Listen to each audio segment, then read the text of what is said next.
Late Night Iain Lee on Talk Radio.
I've got buttons for that. I don't do that one. Wait to win and want what? Wait to win and want what?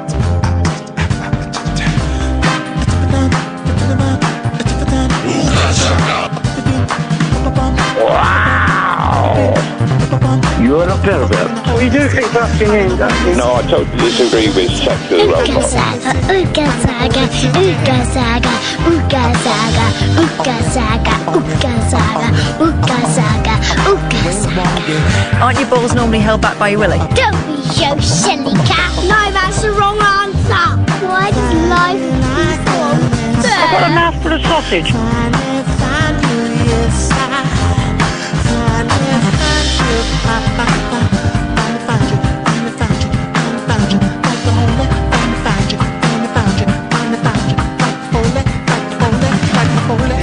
The rest of it's just a bit silly, if I'm completely honest. It's good up there. It's good, but the rest of it is a bit silly. It's like that. I think they got told they had to do a longer song than they'd written, and so they've padded it out a bit. It's like they finished the album, and the guys went, "Great, okay, we just need one more song." What? We need one more song to fill up the CD. We haven't got any more songs. Well, then unfortunately we can't release it. Jonah's Policewoman. Quick, let's just get the cleaner in to do some. Yeah, it's like the musical equivalent of finger spacing. Finger space 0344. Am I delayed again, or what? What's going on? I don't think you're delayed, are you? Well, no, you're not. Seems to be a bit of a disconnect. Okay. I don't think there's a disconnect, is there? Yeah, I'm sure. Okay. Good. I forgot you can see me on YouTube. Idiot. Yeah, I did a shushing gesture to the viewers on YouTube so that I'm not an idiot. Yeah. I did to the viewer, and to you as well. You're right, and it's great. It's Tuesday. It's Hairy Tuesday. We're celebrating hair, not the musical, the concept. A busy day today. We're doing a live show. We're coming to your houses. What? But what about social distancing? Not physically. We're going to be doing it electronically on Zoom. Ticket £6.50. I'm just doing some maths there because I can't quite work out. We're not making anywhere near as much money as we should be making, Catherine. There's a little bit more than 10% magic going on. But that's the way of the world. That's the way of the world. The businessman comes in and crushes the artists. But we're not making as much as I would have hoped. But it don't matter, because we're not doing it for the money. Well, we kind of are, because it's our jobs. But we are doing, on Sunday, May the 17th at 6 p.m, Catherine and I will be doing a rabbit hole show that will be at least 1 hour long. At least, if it's going well, we go on for an hour and 5. And it'll be the usual nonsense. It will be phone-ins. It will be Skype. Boy, oh boy, Catherine, I cannot wait to play Guess Who on Zoom. Oh, yeah. God, it'd be so good. Isn't it going to be great? I've been thinking about that a lot. It's £6.50, you suckers. And here's the beauty. It's £6.50 per household. You could cram your house with 100 people. As long as they're in your bubble. Live there and who are allowed to be there. Yes, exactly. Correct. You could cram your house. Everybody in your house could watch it. It's going to be on at 6 o'clock. I would say it's going to be family friendly-ish. It's going to be family friendly-ish. So just, I would say 13 and upwards. Younger kids can come. We will certainly mind our language, but the scumbags, the detritus, the human formed fecal matter that call in, we have no control over. Absolutely zero control. And also, listen, you know it, I know it, Kath knows it. The whole hour is basically me pottering around with wires going, hang on, I think I've got it. I think I've got it. Is that it? Can you hear me? I don't think they can hear me. With that. Do you remember the first time you kind of Skyped someone? So let's say an elderly parent. Well, Ian will be that man. The elderly parent. It's happening. It is happening. I don't know why we're paying money to this thing called Stripe. It seems to be taking rather a loss. Anyway, that's by the by. So if you go to iainlee.com/event, we've sold 57 tickets already, which is ridiculous and remarkable. iainlee.com/event. You can get the ticket link there, and we will have a right old laugh. And I'm guessing lockdown will have been reduced to such a stage that Catherine can come and sit here. We should get actually a Perspex screen in between us to make that kind of make that safe. Or we could get 2 Zorbs. I don't know what a Zorb is. Is it like what is it? Those big plastic bubbles that you put children in expensively at fairs? Yes. Yes. Well, we wouldn't need 2.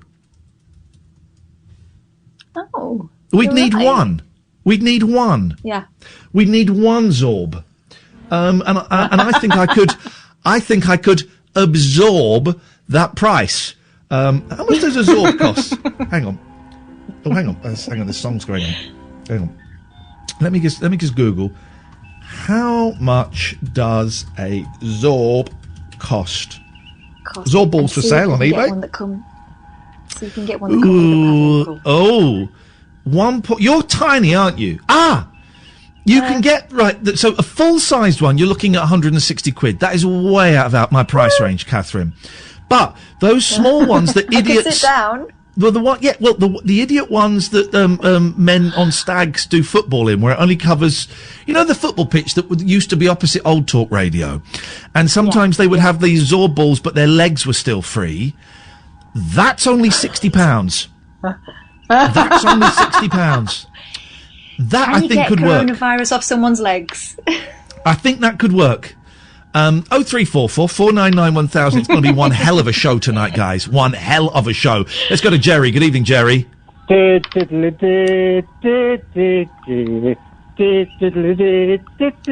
Trek Day! That's why I'm playing the Star Trek noises. It's Star Trek Day. It's Star Trek Day. What's happening on the screen? What? What's happening on the screen? I don't think you've got Parkinson's. I think you're playing the long con, young man. I'm pulling you up, Jerry. I don't think there's anything wrong with you apart from a very sick and a very twisted sense of humour. And you've been phoning me for years and years and years and years and years with this, pretending you have this degenerative disease. I don't believe it for a second. I'm sorry. Caught you, haven't I? You caught me out. And his voice suddenly is fine. You absolute scumbag. I would like to apologise to everybody who actually does have the disease of Parkinson's. This guy does not represent the late night alternative. He certainly is not what we strive for. Well, I'm glad we've got that out of the way. What can we do for you? I've got you on the telly. I've got you on the telly. On YouTube. Got me on the telly. First box on YouTube, you're there. Number one. Are you saying you're watching me on YouTube? YouTube, yeah. I like the so signing. Hi, Jerry. So you phoned up. You're like these idiots that phone up, right, and go, yeah, can you say hello to my wife? I love her. Can you say hello to my wife? Where is your wife? She's upstairs. Well, why don't you go upstairs and say hello to her yourself? I'm not married. No, not you. What is wrong with you, man? I don't know. Parkinson's. You haven't got Parkinson's. We've just established that you're a fakist. Oh shit! I've got myself off. Not yet, but I'm about to do it to you. Still 0344 499 1000 is the telephone number. If you want to give us a call, you'd be very, very welcome. This is the Late Night Alternative, weeknights from 10 with Iain and Katherine on Talk Radio. Late Night Iain Lee on Talk Radio. IainLee.com/event if you want tickets for the future of entertainment. If this works, I'm never leaving the house ever again because I don't like it, Katherine. I don't like leaving the house. Yeah, it's weird now, isn't it? Very weird. Oh, no, I never liked... No, not because of this. I never liked leaving the house. Yeah, right. I never liked leaving the house. This is the new... this is the new, guys. The new. This is the new. 0344 499 1000 is the telephone number if you want to give us a call. I'm going to be honest with you, Katarina Boylski. I have very, very little to contribute to the show this evening. Very little to contribute to the show. Although someone is telling me that if you go to the YouTube channel, oh, this is great. It automatically generates subtitles for the show. Oh. But the technology, really? The technology isn't very good. So I can see what I supposedly said, and it doesn't make sense. And I was going to suggest that I read it, but if I read it, shall I read it? And then we might get caught into a time loop. So I'm going to read the subtitles, bearing in mind there's a delay of a minute or so. Mm-hmm. I'm reading the subtitles now. What I supposedly said, and it doesn't make sense. And I thought I was going to suggest that I read it, but if I read it shut, why should I read it? And then we might get caught into a time loop. So I'm going to read the subtitles, bearing in mind there's a delay of a minute or so. Reading the subtitles now, what I supposedly said, and it doesn't make sense, and I thought I was going to suggest that I read it, but if I read it shut, why should I read it? And then we might get caught into a time loop. So I'm going to read the subtitles, bearing in mind there's a delay of a minute or so. Reading the subtitles now. What I supposedly said, and it doesn't make sense, and I thought I was going to suggest that I read it. If I read it shot, why should I read it? And then we might get caught into a time loop. So, I'm going to read the subtitles, bearing in mind there's a delay of a minute or so. Reading the subtitles now.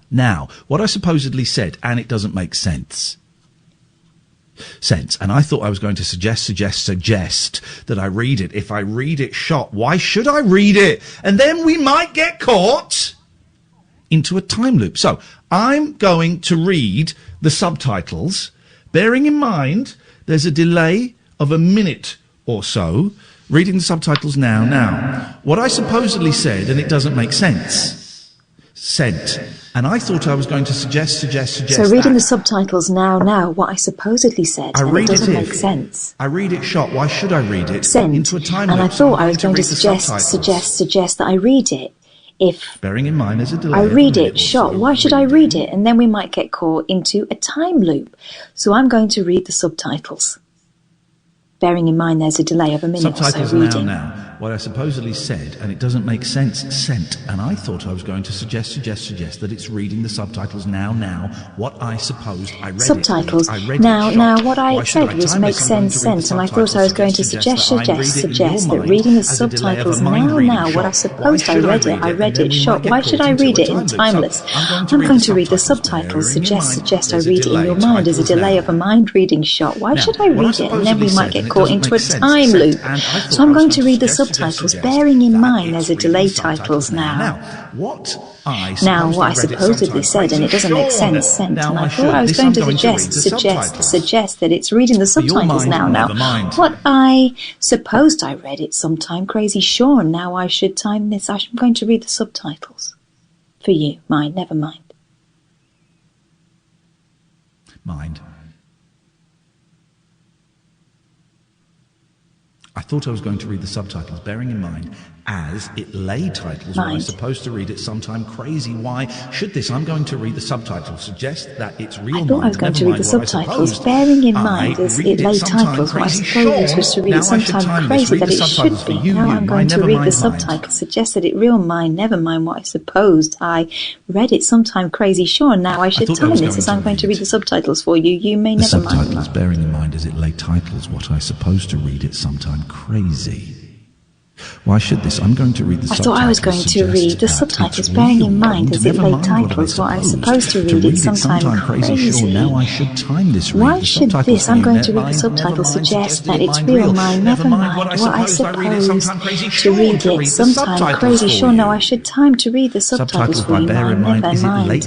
Suggested never mind what I supposed I read it sometime crazy. Sure, to read the subtitles for you. I'm going to read the subtitles. Subtitles by bear in mind is it late titles. Never mind what I suppose like to read it sometimes crazy. Sean, now I should time this. I'm supposed to read it. I'm crazy. I read the subtitles. Never mind real. Never mind what I was dressed. Never mind what I suppose like to read it sometime crazy. Sean, now I should time to read the subtitles for you. Now mind. Never mind real. Never mind what I suppose I read it sometime crazy. Sure to read the subtitles for you. No, I should time to read subtitles.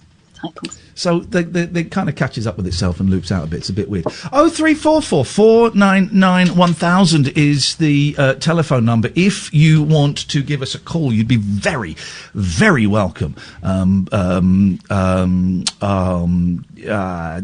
wait for a call. Let's just wait. Let's just wait for a call. Shh, everybody. Shh. Everybody, shush. Shush.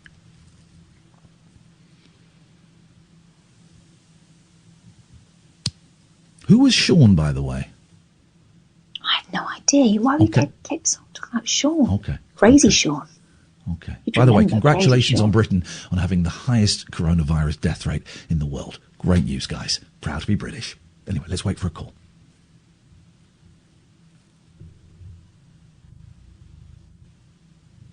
There's a call. I'm going to take it, Amy. You haven't got to do anything. We are just going to... Oh, hang on. Let me just look. I've got a list of numbers. Hang on a minute. I've got a list of numbers. Hang on. Let me just get the list. It's clean.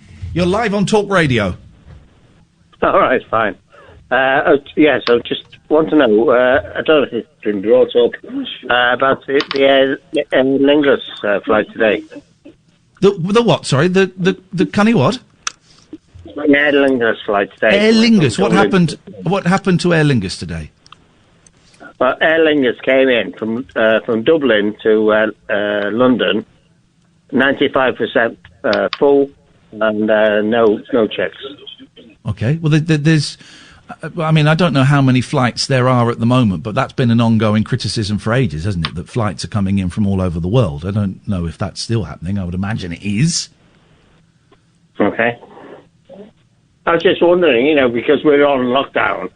Me and my nurse are on lockdown, and these people are coming in, and no checks or anything. Yeah, it sucks. It sucks. It's lousy. It's a terrible, terrible thing. I agree with you. The what? Sorry. All right. Did you want me to? I don't know. Do you want me to get angry? It's like that reading the subtitles again. This guy's coming on the radio now. Yes, I know. We're on the radio. Yes. That's why we ask you to Thank turn you. it off normally. Hi. Oh, he's listening to himself on the... Oh. Hello. Hello. Hello. Hi. Hi. Yeah. I'm Keith's wife. We're just looking at Aer Lingus today, which was 95% of flights coming into London. Right. And we just wondered, did he go into quarantine? Could you turn the? I don't know who Frankie is, but could you ask him to turn the radio off? Yeah. Do the people coming off the flight go into quarantine? Do they? What? You know the answer to that. Well, we don't. Well, you do. Well, the gentleman I just spoke to knew the answer to that. Well, I don't know the answer to that. I'm just asking. What do you think the answer to that is? Stop chewing that, please, George. I don't know. Aer Lingus to come into London today. Yes, 95% full. Yes, yes. This is the third time I've heard this story. Yes. Yeah, but the likes of all the other flights are not coming into Britain. Why would they let Aer Lingus come in? Well, I think there are other flights coming. I don't think that's the only flight that came in. And where was it coming from? It was coming from Belfast to London. Okay, so it's part of the United Kingdom anyway. But I don't think that's the only flight that was coming in, that one Aer Lingus flight. I suspect there are others. But there was 95% on the flight. Yes, I know. Yes? There was no quarantine. No so you know... so you do know there was no quarantine? Well, they were all sitting together, 3-seater. Well, but when I asked you when I asked you if there was any quarantine, you said you didn't know, but now you do know. Yeah, because both of it this morning. So you learnt that in the last 2 minutes. The reason I'm asking is, I didn't learn it in the last 2 minutes. I assumed this morning. Yes, the reason I'm asking is, it's a lousy thing, right? It's a lousy thing. I don't know what you'd expect, what you want me to do. I just think it's wrong. Yes, it is wrong. Yes, it is wrong. They're not getting quarantined. They're not. Are you 95% full of booze? No. Okay. I don't know what you want me to do. I don't know why you've singled this one flight out, and also what you want me to do. I agree, it's lousy, yeah, but it's been going on for quite a while. I don't know why you said that to me either. Good night. Sorry, I beg your pardon? Hello? You got me in trouble, Kath. You told me to say that. 0344. He's asking a question which I thought was fair. It's a strange old thing. Why they pick? That's not the. But only her reaction was flight. completely sober. That's the important thing. I got to say, big up to my mods in the chat this week. They've been doing a great job. A great job. I'm looking at promoting one more person during this trying week, but I think we may be clear. But they've done a great job. They've done a great job of kicking out some of the biggest scumbags in history. Let's go to Jack. Good evening, Jack. Good evening. Good evening. I said that first. I said that first. You replied. We're done with that. Yes. Part two of the conversation. The echo. What was that whole sort of Was it a promo? What was the echo? It was very. I don't know. I didn't hear any echo. If there's echo on the line, it may be because Katherine and I are working from home, and there could be a slight delay on the relays. I think the relays might be kicked out of kilter a wee bit. So that may have been that. I apologise if it ruined your listening experience in any way. No, it was just a little bit exotic. Oh. Do you mean exotic as in the sense of a coconut, or exotic as in the sense of a reefer? Well, just more of a parallel universe experience. Jack. Are your chakras aligned at the moment? Absolutely not. Okay, well, I'm sorry to hear that. Why? What's wrong? Nothing's wrong at all. Do you wear face masks? What, for going out? Mm-hmm. I haven't got any, but my good friend Catherine Boyle, that's her over there, Hello. has made me some, and I'm hoping she's going to send them to me soon, because I will wear them when I get them, yes. I'll wear them, I had to go, for example, to the chemist and the bank yesterday, so I would wear it for something like that, yes. Good. Very good. Good. Do you wear them? Occasionally. For the bedroom? No, the living room. Okay. Or the drawing room. Oh, the drawing room, sir. I didn't know we had a Lord of the Manor joining us this evening, sir. No, not all of the manor. My staff will keep things in check. Thank you, sir. And if they don't keep things in check, they're going to give your bottom a swift spanking with the carpet beater. Excuse me. Excuse you, sir. I've furloughed most of my staff. Apart from the carpet beater? We don't have carpets. No. Far too common. No. Yes. Well, actually, no. I think you'll find yes. Can you put your echo back on? Because I found that slightly disturbing, yet exotic. I don't know what you're talking about. Oh my goodness, it's back. 03444991000. This is Talk Radio. Late night, Iain Lee on Talk Radio.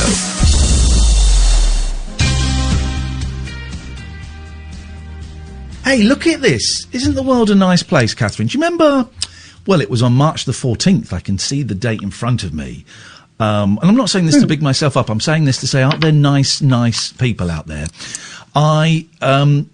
This was just as, I don't think, lockdown hadn't started, but businesses were being shut, and I realised I had a few quid, and some people didn't have a few quid, and I said on Twitter, look, I can afford to give away 200 quid to 8 people, split up to 25 quid packages for 8 people.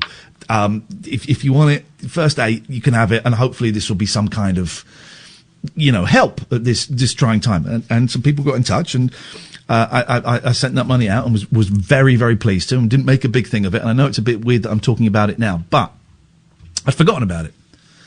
And then one of the people who I sent the money out to says, Iain, I started a new job this week. Your mini bailout was very, very much appreciated. I'd like to repay you when I get my first wages. What a world! Now, of course, I'm going to charge him interest. The slacker. No, I'm not. Of course, I'm going to tell him I don't want it. If he wants to get rid of it, he can give it to a charity, but keep it for himself.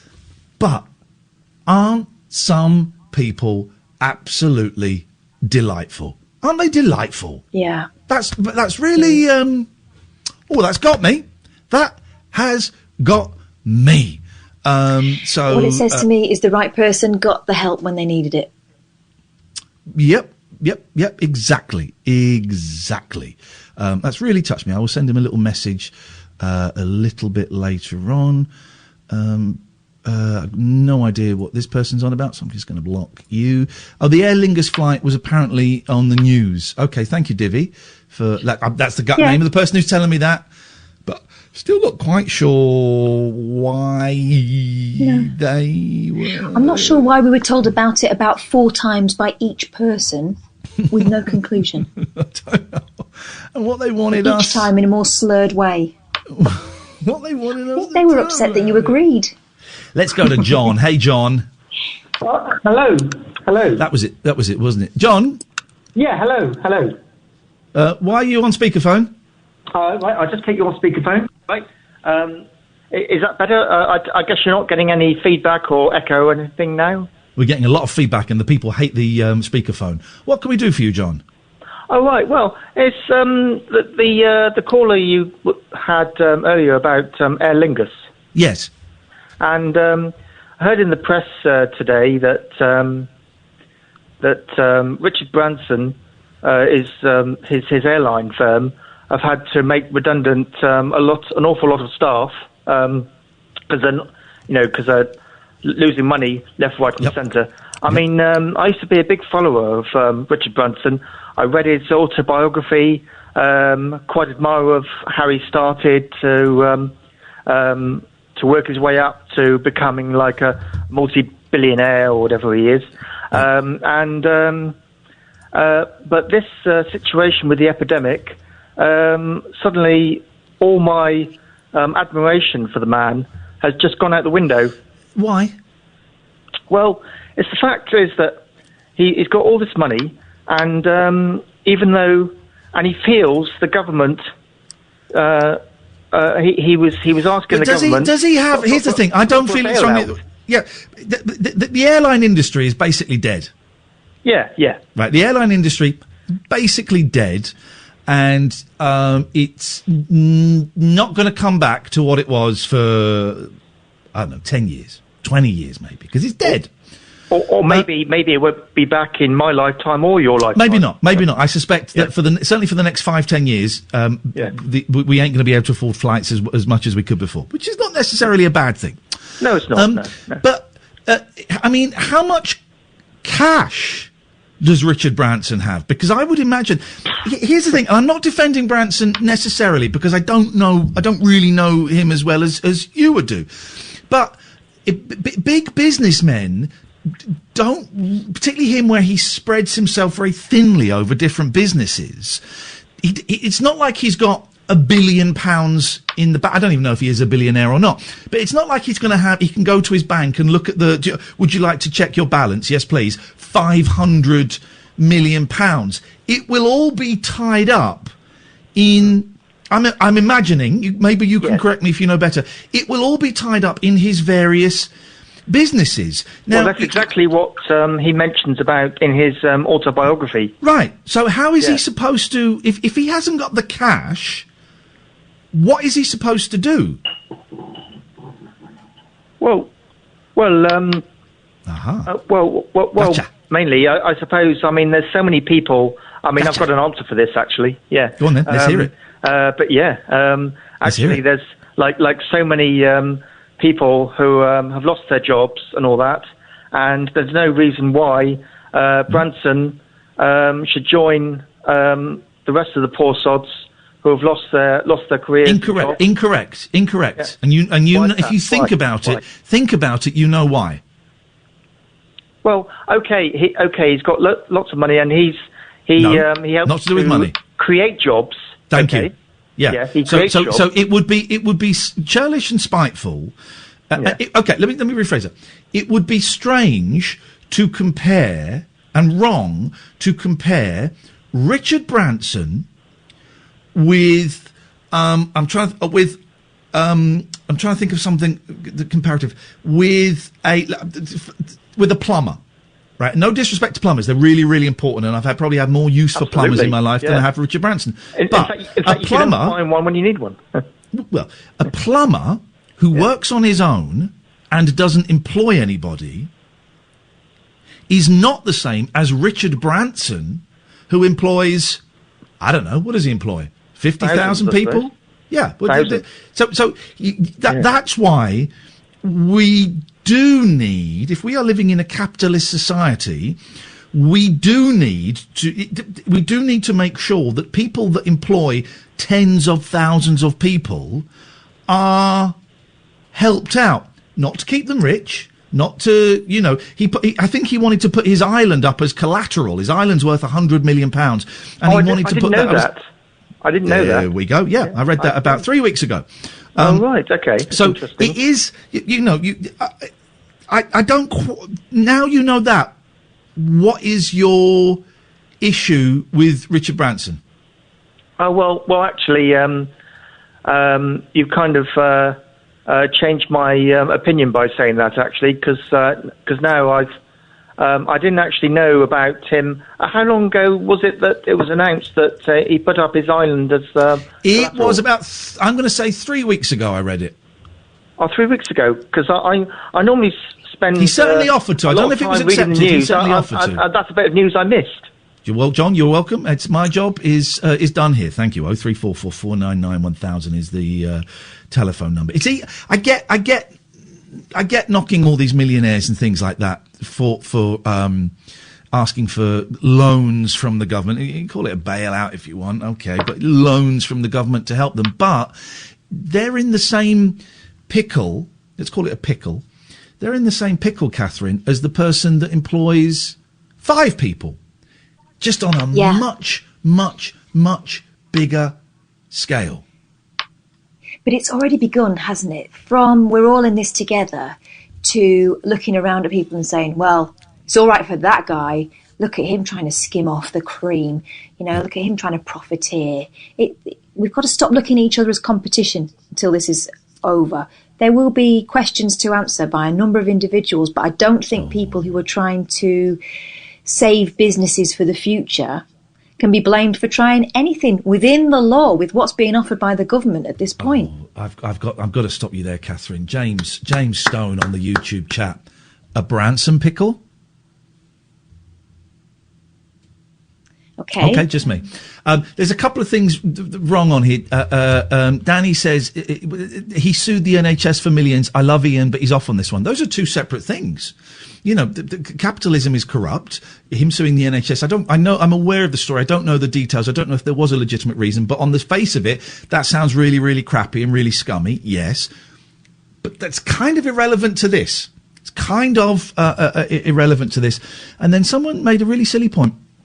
Chris, I doubt Branson runs any of the businesses. He doesn't sit at the airport guiding planes in. I mean, I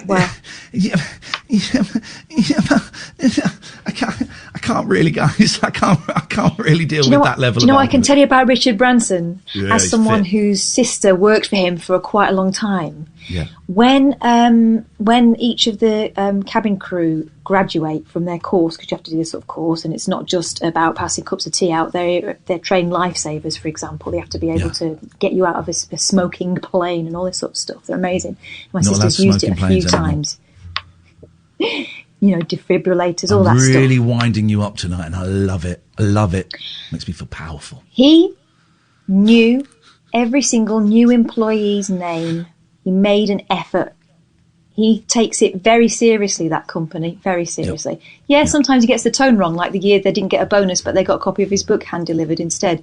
But apart from that, that man is very proud of his businesses, and I think he probably does more than most multi-millionaires.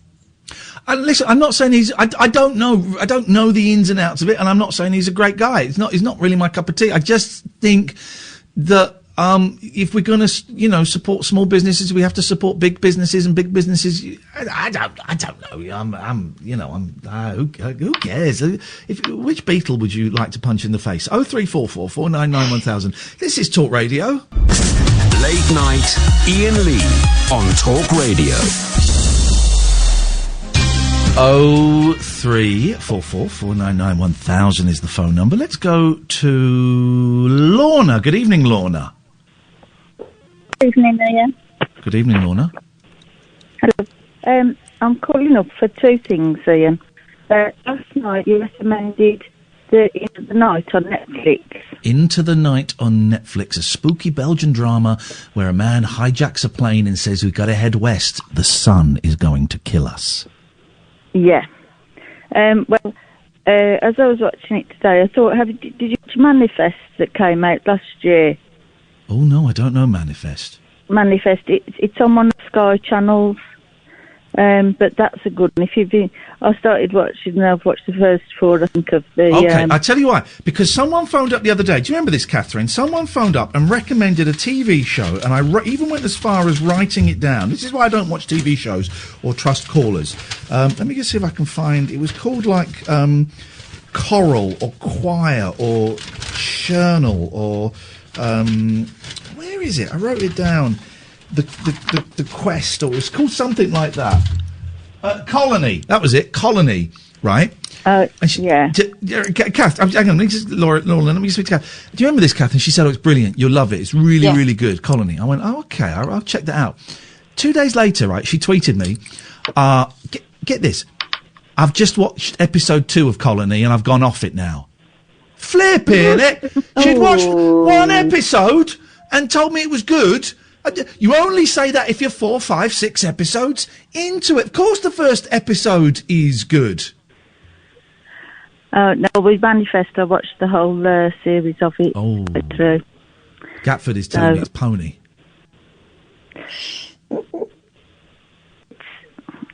It is a bit cheesy at times, but if you like the Into the Night, it's a similar vibe. All right. I'll have a look. Lauren. What was your second point, please? And my second point is I've just bought a ticket for May the 17th. Yes! Hey! Thank you, Lorna.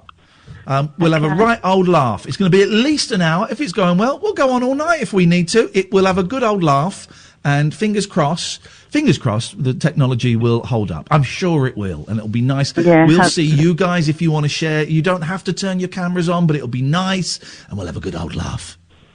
Okay. Nice one, Lorna. Thank you for your support. I really appreciate it. We'll see you soon. 0344 499 1000. We're doing a show live on Zoom. It's only £6.50.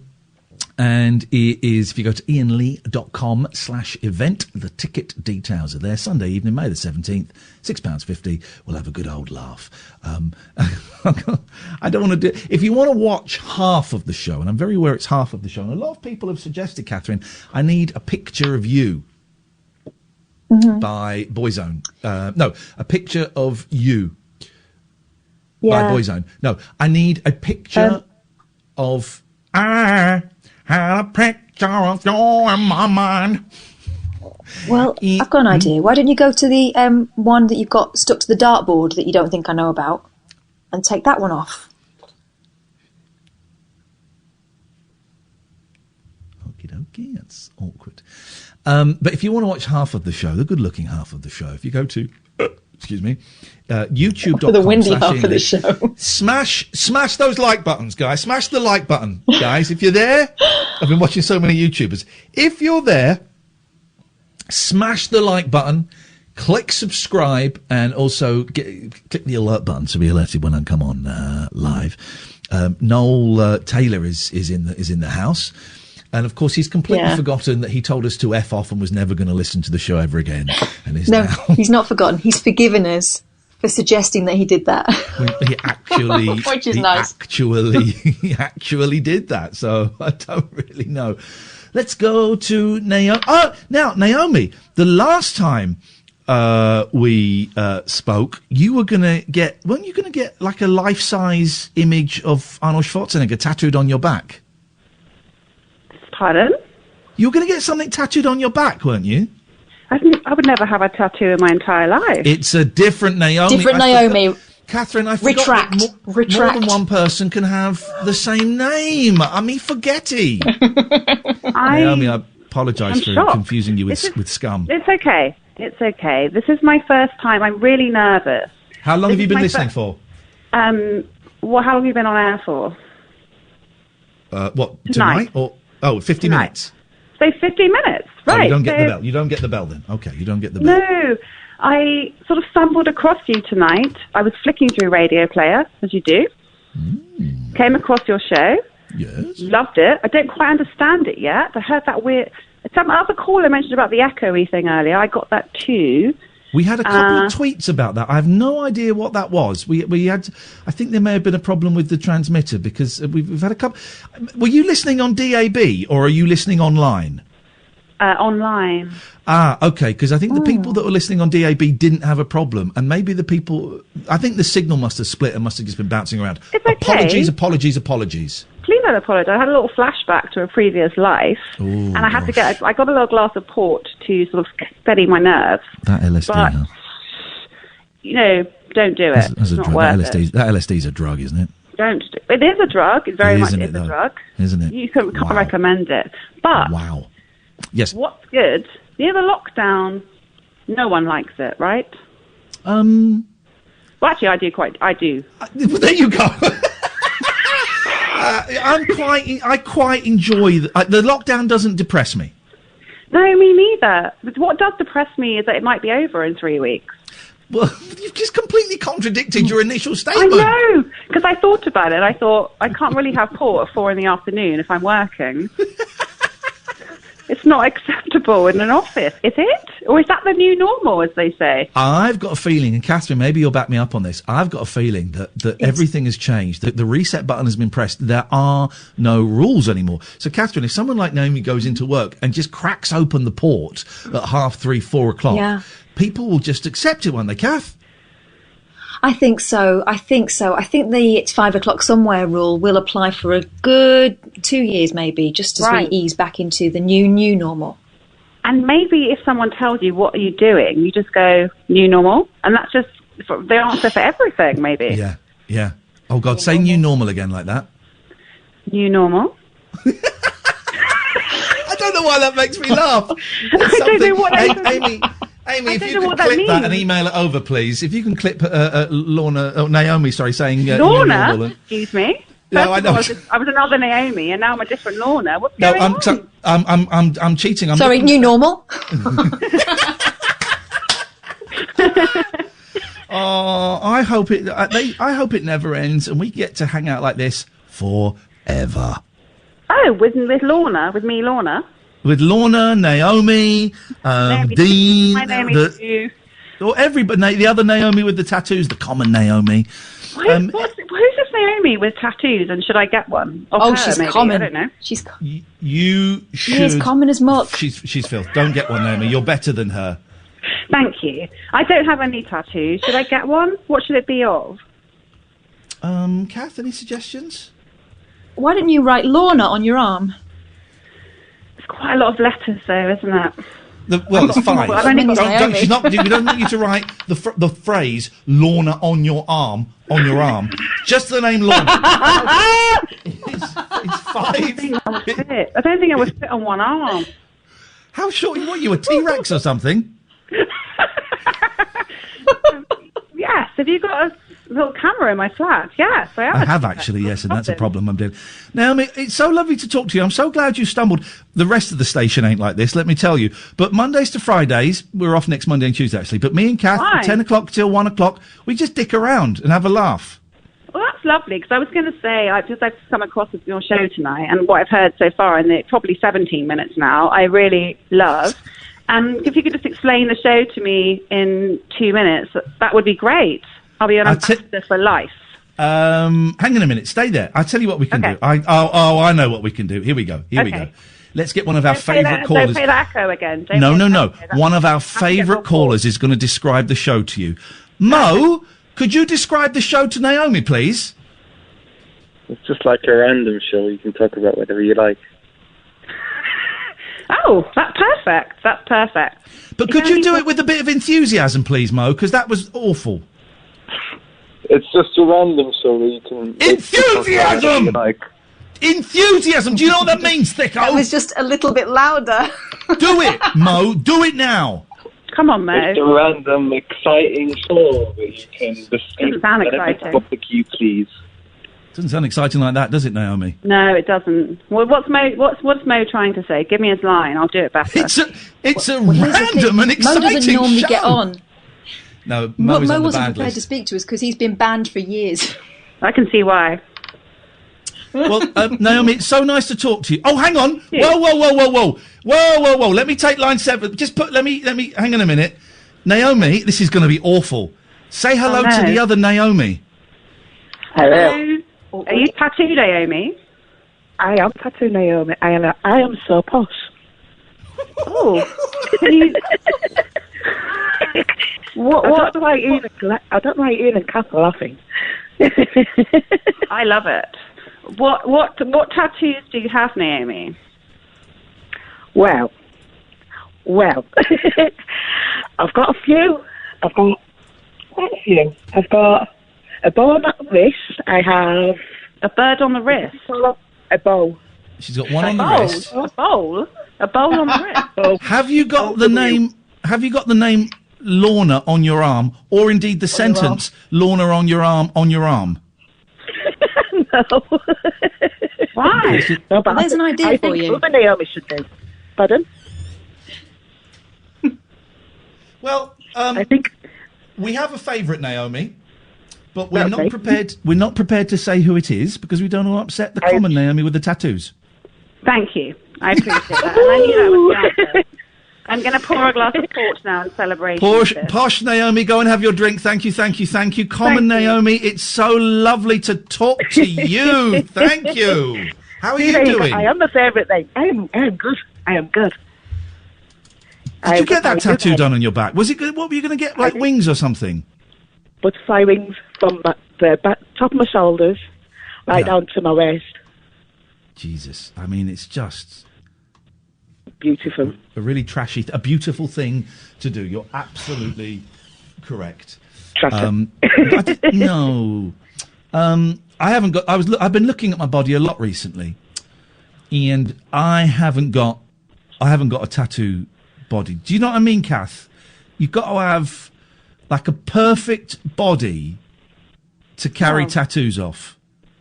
Right, tell that to generations of old sailors. I mean, they managed a tattoo. There used to be a fella called Bill who was the night watchman on our estate, and he had a dancing hula girl on his sort of elbow. You know, like he had the girls.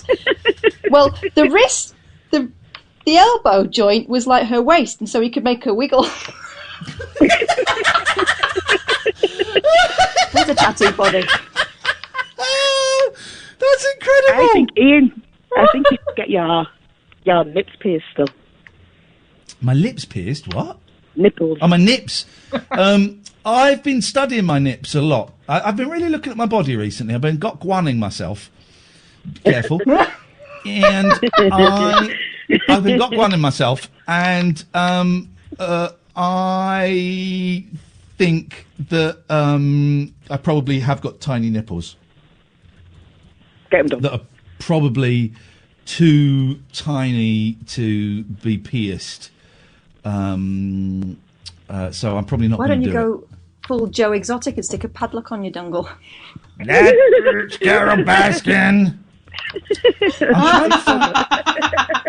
Goddamn Carol Baskin. I tell you who does a great impression of her is Babcock does a great impression of him. Sorry, of him does a great impression, but he uses the B word. Here we go. This is what I've been trying to find. Here we go. This has got me in the mood for this. Here we go. Hang on a second, caller. Oh, this bloody thing.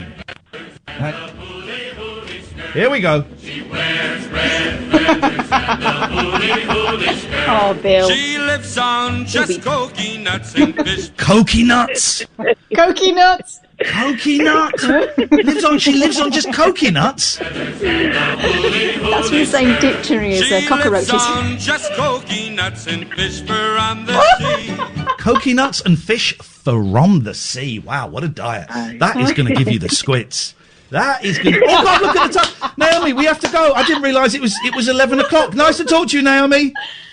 03444991000. I didn't realise the time. We didn't get to Dean. We've got Robin. We've got Andrew. My God, this is Talk Radio. Late night, Iain Lee on Talk Radio. She wears red feathers and a hooly skirt. She wears red feathers and a hooly skirt. She lives on just cokey nuts and fish from the sea. A rose in her hair, a gleam in her eyes, and love in her heart for me. I worked in a London bank, respectable position. From 9 to 3 they serve you tea, but ruin your disposition. Each night at the music hall, travelogues I'd see, and once a pearl of a native girl kept smiling right at me. She wears red feathers and a hooly skirt. She wears red feathers and a hooly skirt. She lives on just cokey nuts and fish from the sea. A rose in her hair, a gleam in in her eyes and love in her heart for me. Goodbye to the London Bank. I started in a sailing the 14th day from Mandalay. I spied her from the railing. She knew I was on my way. Waited and was true. She said, you son of an Englishman, I've dreamed each night of you. She wears red feathers and a hooly-hooly skirt. She wears red feathers and a hooly-hooly skirt. She lives on just cocoa nuts and fish from the sea. A rose in her hair, a gleam in her eyes, and love in her heart for me.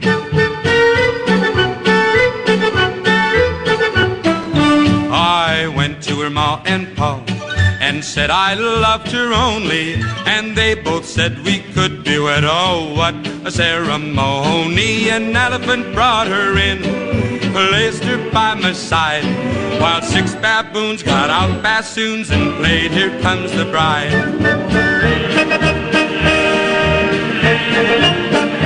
I'm back here in London town, and though it may sound silly, she's here with me, and you should see us walk down Piccadilly. The boys at the London Bank kinda hold their breath. She sits with me and sips her tea, which tickles them to death.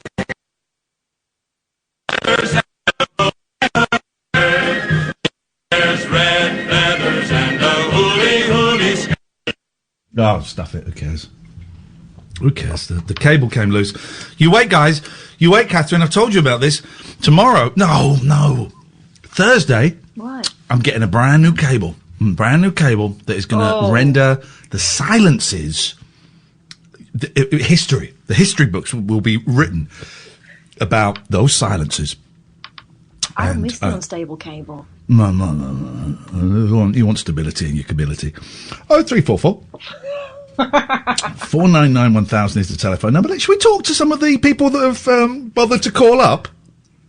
Well, Better. I'd rather talk to them than the scumbags that haven't bothered to call up. Oh, those guys. I don't even think about them anymore. Hello, George. Unfortunately, the cold sausage sandwich I've just eaten has gone. So you can come up here and look for crumbs, but there's no crumbs. I'm talking to a cat. Let's go to Andrew. Good evening, Andrew. Good evening, Ian. Hello, Catherine. Hello, Andrew. Kath was busy doing something there. She was hoping you weren't going to talk to her, and you caught her out, Andrew. Thank you. I was under the table. I won't tell you why. Thank you. It is appreciated. Good man. Just a couple of things. Yes. Well, the first one's, I don't know if you've ever, or either you've ever watched the Viking series. No. Is that the one with the Vikings in? Yeah. No. Oh, right. But I said it. Well, I think I watched 4 of them at the minute so far, and they are interesting, but they are a bit brutal as well. I don't really like the olden days, and that is like proper olden days. Oh, yes. Yeah. I like space. Okay. I like the present. And I like maybe like 30 years. 30 years is the oldest I would go. Otherwise, I'm not really interested. Oh, I might be a bit older than you, then. Yeah. Well, you just sound. Say that. You sound like someone, and I can't think who it is. Oh well. Never mind. I'm from the North East anyway, so that's probably where you're getting mixed up from. Ah, Spender. That's who you sound like. Yes, I've got you. How you doing, Andrew? Is everything all right? Yes, champion. And I phoned up about a month ago. I haven't had a chance because I've been doing nights mainly myself. Yeah. Okay. The other thing was, I don't know what you think about this, the Premiership thing. They're going to bring football back. I know why they're going to bring football back. Money. They're saying it's to raise the spirits of people, but it's all about money. Yeah, well, I agree with that, yeah. But like I say, I support the Northern League side. Right. And we haven't kicked the ball since whenever the first stopped it. Oh, okay. And our result has just stood as it is. Yeah. And we stood in third place and we ain't going up. Just remembered that I really hate football. I think it's a dumb idea. I think it's dangerous. I mean, there was a suggestion from someone, I don't know who it was someone fairly famous, that maybe the footballers would employ social distancing during the game. Okay, good luck with that. Can't remember who it was. It was someone well known who said that might be an option. And you just think, okay, guys, okay.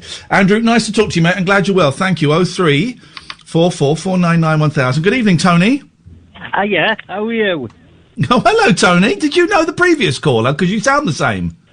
No, I don't know him, but good evening to you and Catherine. I was just listening to the song you were playing. Yes. It's by Guy Mitchell. Guy Mitchell, yes, of course.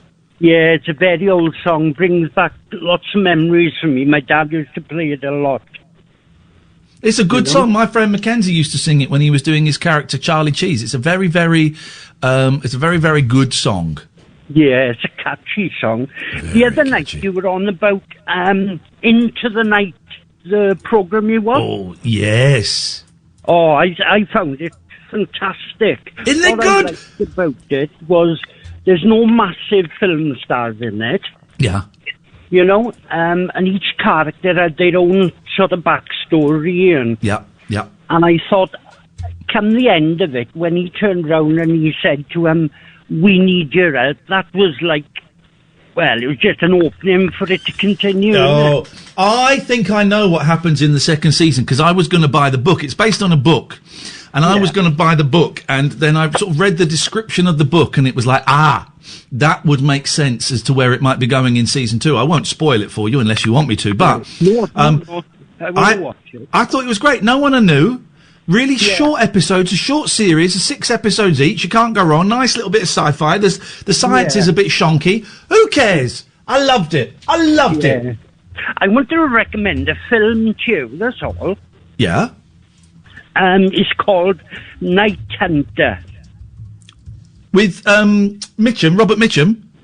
No, with the new Superman. Yes. I don't know his name. Is it Henry Clavel or something? Henry Clavel? No, yeah, that's James Clavel who wrote Shogun. Something. Yes, I know. Yes. Oh, what a film! And it's got such a twist in it. You really enjoy it. It's on Netflix. And it's called Night Hunter, with the guy who played Gandhi is in it as well. Oh, Ben Kingsley. It's not the thing. No, what's the thing with Jake Gyllenhaal where he's a cameraman? No, it's not that one. Have you seen that, Kath? Jake Gyllenhaal is a cameraman who always gets to jobs before everyone. He's like a news cameraman, and he gets to jobs before everyone else. Yeah. Now that is a good film. I have seen that. That's got the word night in it, or certainly it's got some of the letters in the title. But hang on, what's this one? Because I might watch this tomorrow. If this is crap, Tony, take it out on me. I will hunt you down and I will kill you. I'm not even messing around. It's not even a joke. I will actually kill you. What's it called? You will thoroughly enjoy it, I promise you. Night Hunter. Okay, all right. You heard that, guys. He said I would thoroughly enjoy it. That's a promise. Tony, thank you for the recommendation. Thank you. 03444991000. A lot of people, Catherine, getting off on my suggestion of watching Into the Night. A lot of people enjoying my suggestion. I gave really good suggestions. Okay. I haven't watched it yet, though. I don't feel you're as committed to tonight's show as I would like you to be. So, if you don't mind, I thought we could do a little exercise just to warm up our creative muscles, our teamwork, our durability, and just try and drag you up. And I don't feel the listeners are getting the show they deserve. There is a problem. There is a problem. I think there is a delay. I don't think there's a delay. I just heard it. Heard what? Exactly. And I keep crossing over on you by accident. I think you finished, and then you. So I'm being careful. Maybe that's what you perceive to be a lack of enthusiasm, but it's actually politeness. I can hear you swallowing. It feels enthusiastic, but I can't be bothered. Pull your finger out. Well, then you need to up your game, young lady, and you need to think faster and anticipate. You need to anticipate. That's what it is. What you're going to say? Exactly. Yeah. Do it. Anticipate. See, that came in about 2 seconds before you said it. Okay, hang on a minute. Gray, call in. We thought you were someone else. There we go. Hang on a minute. Amy, Gray is cool. That's good. That's okay. Well, I've just seen on YouTube, Gray is cool. Gray, call in, and we're going to answer. Gray, call in now, and you're even going to jump ahead of Alistair, but he's only just called in. You're not going to jump ahead of Robin, though. We thought you were someone else, and I apologise. Someone will explain to you in privacy and in private, why we've been a little bit cautious, but thank you. Meanwhile, let us go... Oh, no, everybody cool out. Let's have a break.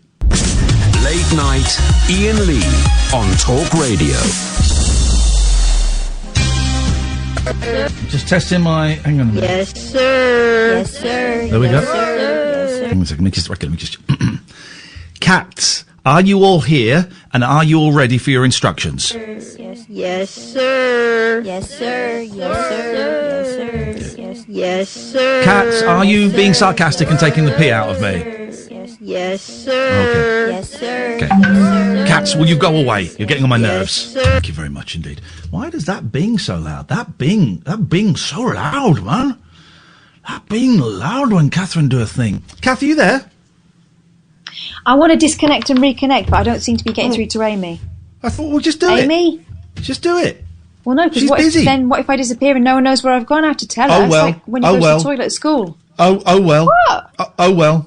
Oh well. I mean, really. Oh well. Just go and come back. And if you don't, if you can't reconnect in 15 minutes, you know you get to go home early. She's gone. Let's go to Gray. Good evening, Gray. Hello? Hello, Gray. Hi. It's me. Why does it make such a big noise when it does that? I mean, there's got to be a way to turn off all notifications. There we go. Yes, Gray, what can we do for you? I'm just ringing in to say about last week when I think I swore because I listened to it back. And I think the first one I did put an S there, but the second one I never. So yeah, I know. You said yeah, I know. You swore. Yeah, I know. We heard it. Yeah, I think it was probably nerves. Okay. But then I was on the chat and like there was a few people saying like ring back, come on. I was like, oh, I don't know. It's a bit like sort of. By then I was like, oh no, I can't. But someone on there pledged to give £5 to the NHS if I ring back. Well, hang on, we pay for the NHS with our taxes. No, someone called Rogue said he'll donate £5 if I ring back. But we pay for the NHS with our taxes. Why are people giving money to the NHS outside of national insurance and tax? I don't know. It was his idea, not me. He's an idiot. All right, what have you got for us tonight? Nothing really. I was just Thanks very calling much for your about call. that. 0344 499 1000. Let's go to Robin. Good evening, Robin. Hi, Ian. How are you? Good evening. All right, Robin. Thank you very much indeed. I've just got a feeling I'm going to get some neediness on a YouTube chat in a few minutes. I've just got a feeling. I am good. Thank you, Robin. Thank you so much, Robin, for inviting me to appear. Shut up. Let me finish. Thank you so much, Robin, for inviting me and me alone to appear. Why is that making that noise? Thank you, Robin, for making... Where is that coming from? Me, I'm sending you messages. Well, don't, because it makes a noise and I just mute it. That's it. It's gone. Won't do it now. Try it now. Idiot. Thank you so much. Message. Good message. Yeah, you're right. Yes, you're absolutely correct. Get ready for incoming. Right. Please, can I finish this? I'm being nice. Please. I wish you would. Yes. Robin, thank you for inviting me onto your great and wonderful radio show at the weekend. I had a wonderful time. You're a perfect host. Your team, the team that we work with, are excellent. And people all around the world were taking part in the making of that show. And I'll tell you what was nice, Robin. It was nice to see people who were enthusiastic to work in radio It was also nice for me to be treated as a star, to be treated with respect. And I'm really thrilled by that. So thank you, Robin. And I just think maybe it's something that some people a little bit closer to home could take on board. Robin, what did you call? What I'm saying is, Katherine doesn't do any of those things. What would you like to say, Robin?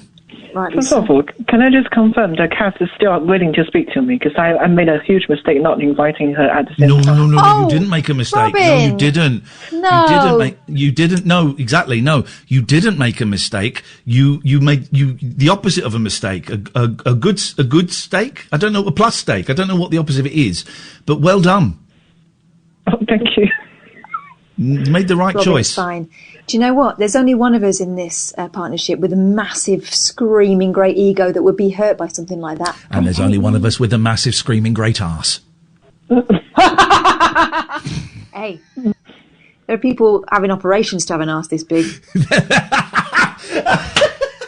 No concrete in hers. Well, I don't know what goes on. That's a little bit personal. I have no idea. No, honestly, right, seriously, because some people think, why is she so rude to her? Why does she take it? Because we're really good mates. I loved it, man. It was a really lovely to be part of that. I had a great time. And if anyone heard it, I was bigging up Katherine the whole flipping time. All right. It's a nice little setup you got there, man. It's all good stuff. So thank you for asking. It was a thrill. Thank you. One of our 4 people team. One of them is leaving after this week's show because she's busy with some of the academic study. But still, we'll miss her. And I'm thoroughly enjoying the conversation with you, Iain. Thank you. The reason I'm calling is, again, just a little bit updates on my life, which is boring, but I have no people to speak to.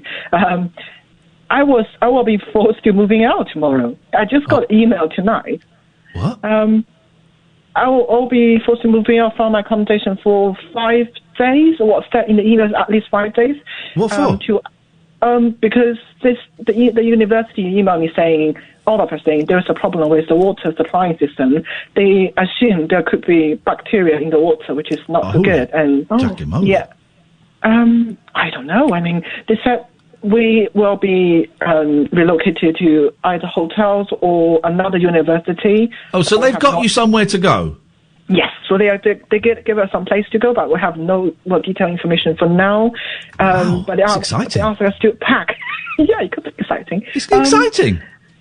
It could be, but I mean, given the lockdown, I would rather stay at home if I could. But yeah, so that's something that suddenly happened tonight. I'm a little bit panicked because I have no idea where I'm going, and not sure if I could continue to do stuff I need to do there.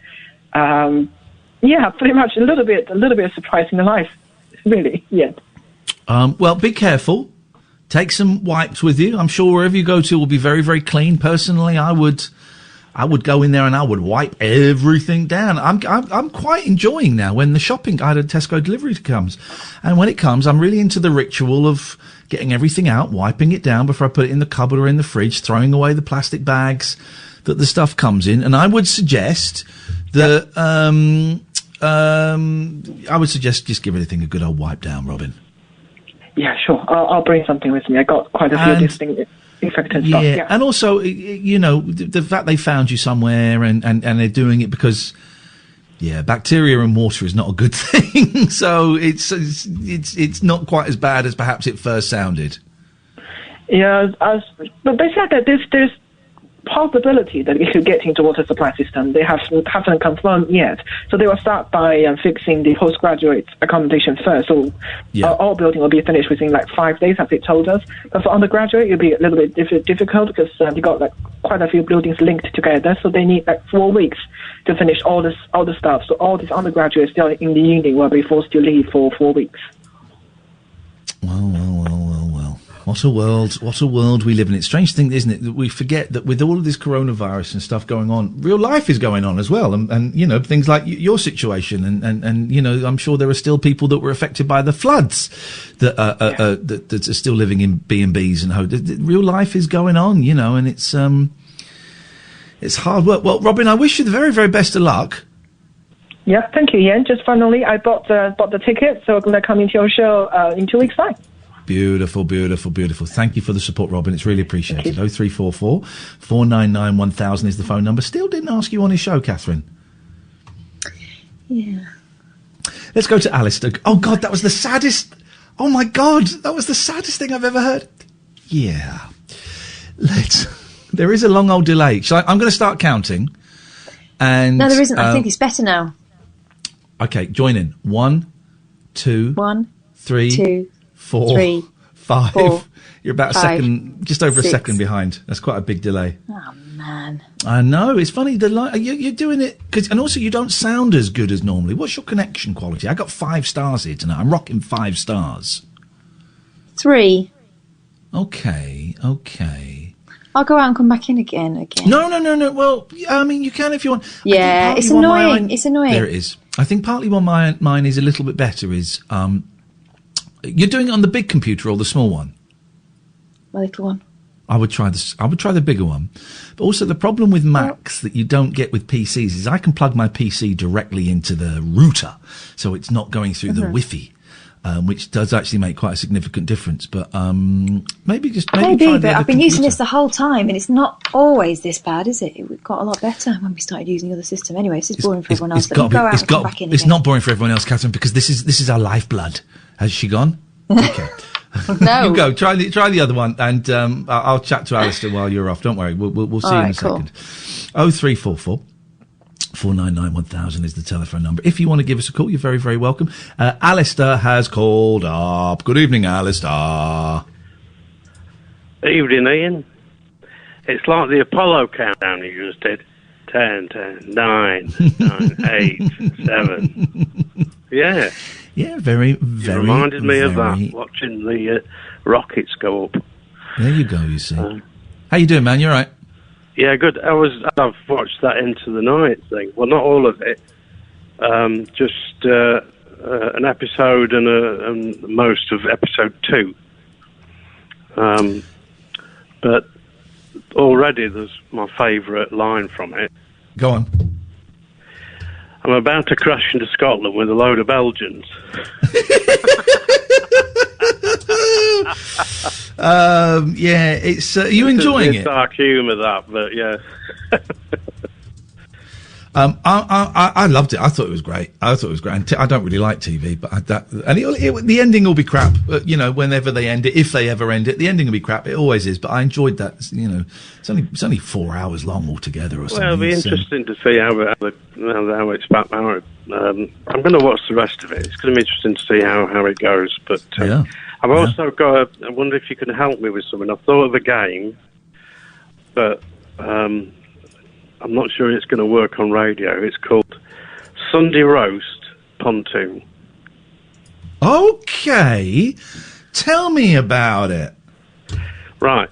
So you've got one group, which is, the main part of the meal. So it's either beef, lamb, chicken, maybe vegetarian if you want to have fun. Oh, God, nut roast. Oh, no, I did. Do you know, when I was a vegetarian, I used to love nut roasts. And around Christmas time, Marks and Spencer's would bring out the best nut roasts for Christmas. Oh, my God, they were amazing. Yeah. They're often short of choice for vegetarians, but they were okay. And then the second category is your veg. And then, so 1, you've only got 1 vegetable. 2, you've got greens and collie, and 3 you've got greens, collie and broccoli. Okay. So you get dealt these cards, and then it's like stick or twist to try and improve your Sunday lunch. But the only thing is, you're going to have to sit down and start to, have Jack, Queen, King for the roast as the cards, and then 1, 2, 3, 4. Like an insane... This sounds like the ramblings of someone who's been in lockdown for nearly 2 months. This is insane. This is it, yes. It's. I think that I'm slightly losing it, Ian. Slowly but surely. Oh, mate, I mean, please. Hang on, is Catherine, are you back? Yes, no, she's not back. I'm going to count. Hello? Oh, God, it's worse. I'm going to count. 1, 2, 3, 4... 3, 5. 4, It's 5, about the same. It's 6. a little bit. It's a beat worse. I would suggest, but not God. for me. Isn't that funny? And you're doing it the new way, obviously. Yeah. I don't know what to. I don't know what to suggest. Really, I wouldn't know what to suggest. You're right, Kath. Alistair's come up with an insane game, which is roast dinner pontoon. But what do you play it with? An actual roast dinner or cards? Well, you've got to have a better roast dinner than your opponents. Right. So you'll play with playing cards, and each card that you have will denote a part of the meal. So it's a bit complicated already for radio, I think. It's a bit complicated for anything! Flippin' heck! Oh, dear. Never mind. Never mind. I'll go now. Well, Yeah. okay, but... All right, Alistair, listen, always nice to talk to you, mate. You've not had a drink, have you, since yesterday?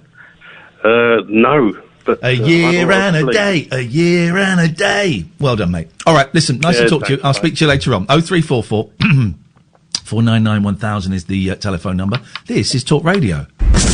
Late night, Iain Lee on Talk Radio. Hey, blimey. This is nuts. We might make 600 tickets. 600. We might make 100. 600. We might make 100 tickets before the end of the show. We're up to 84 tickets, Catherine. She's gone.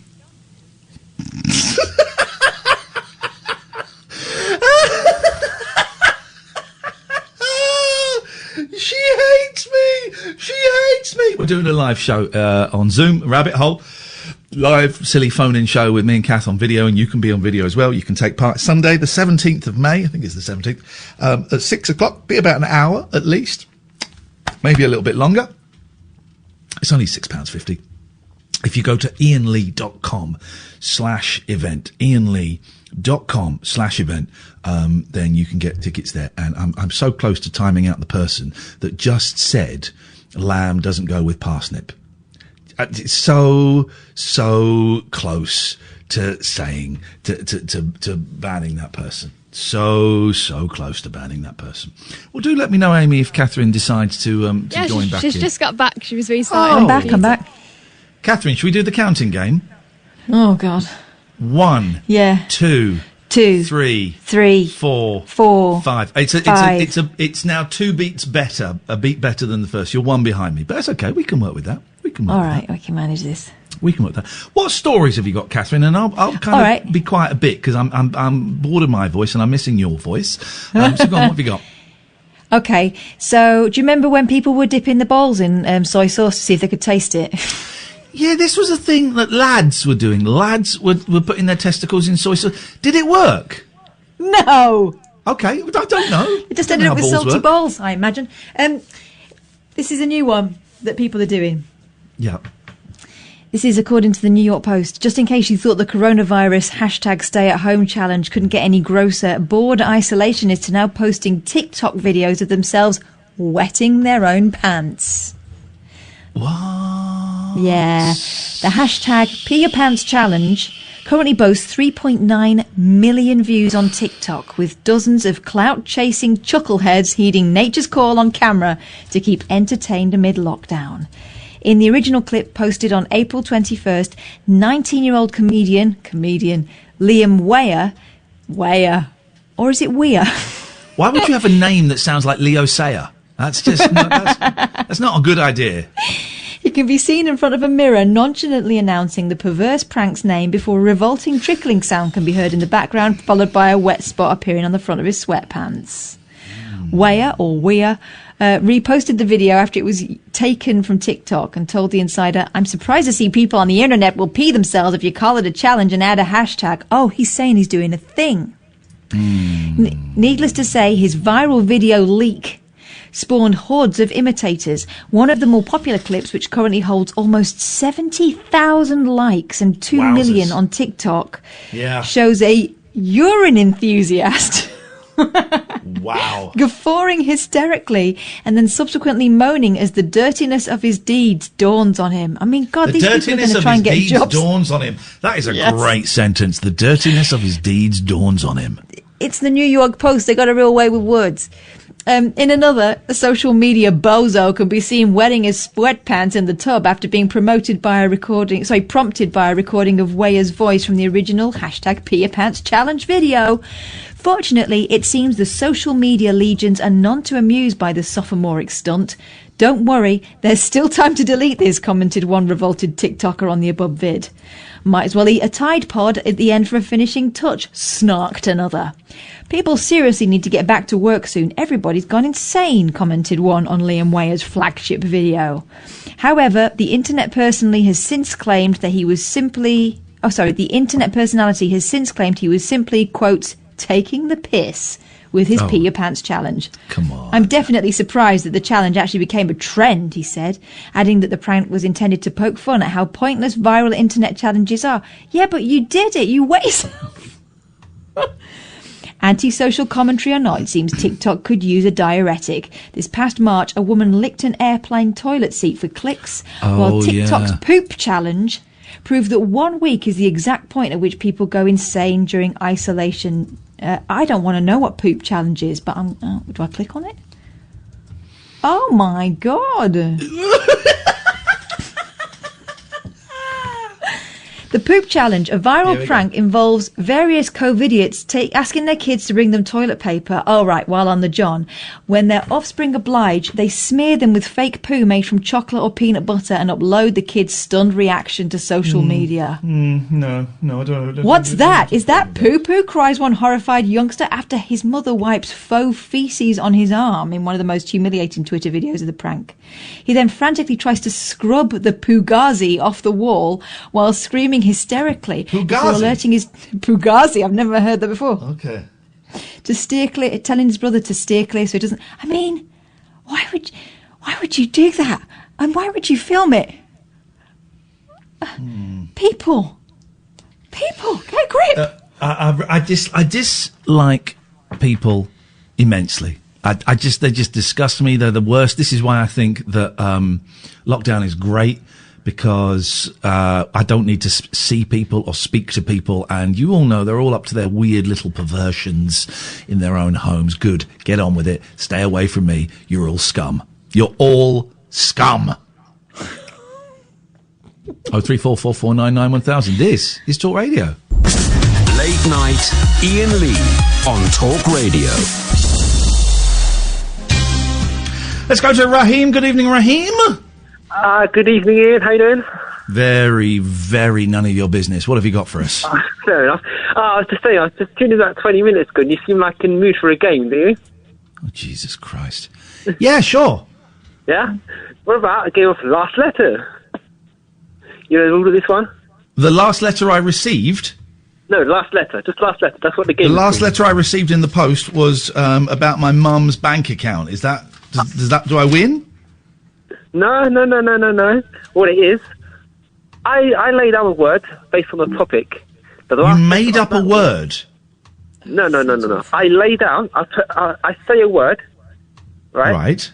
And you have to come up with a word that starts the last letter of that word. Yes, sir. Yes, sir. Yes, sir. Okay, so you make up, you say a word, yes. Okay, so I say electrical, yeah? Yeah. So the last letter is L. You have to come up with the word that has to do with electricals, starting with L. Lights. And then the same, so on, and so on. Lights. There we go. Switch. That's how it goes. Hang on 1 second. Sorry, I need to do a technical thing. Amy, I'm really sorry. My team viewer has gone down, and it says there is a problem your end. Can you check to see if it's open your end, please? Yeah, I'll have a look. Hang on. What a boring technical show. What a boring show. We're talking about delays and routers and team viewer. What a boring show we're doing tonight. Unbelievable. We're going to lose Posh Naomi, and we're going to infuse Common Naomi. This is not the demographic I want to appeal to, Katherine, by any stretch. By any stretch of the imaginatione. Oh, the humanity. Oh, God. All right. So, okay. So you say, hang on. It's something's popped up. Let me just type in the password. Hang on. 3991000. AKC. Let's see if that works. Amy, you're the best. Even if you didn't do anything, pretend you did. You're the best. You fixed Take it. the plaudits. Right. I did Give do us- something, so thank you. Oh, thank you, Amy. Right. Tell us again, Rahim, about this fun quiz that you've invented, and we'll get into it. So you already started it. We're going the right way. So basically, cat head switch. So that ends with H. I would say something like heater. Now you come up with a word that begins with R. That is connected to heaters. No, with electrical. Oh, so it's all got. Whoa. Electrical theme. So it's all got to be connected with the first thing. Yeah. Yeah. So radiator wouldn't work, but radio. Well, radiator isn't electrical.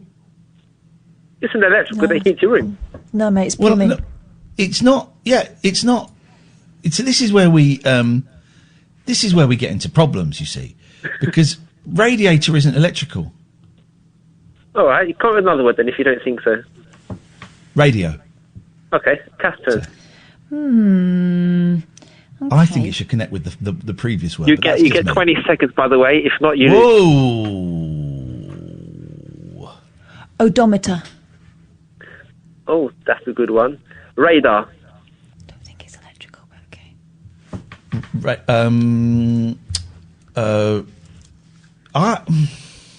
Yes, it is. That's 10 seconds. Shut your face. Relay. Oh.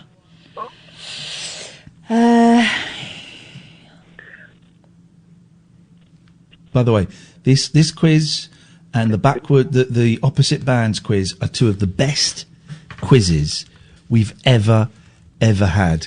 And anyone else that's ever phoned in, Hang on.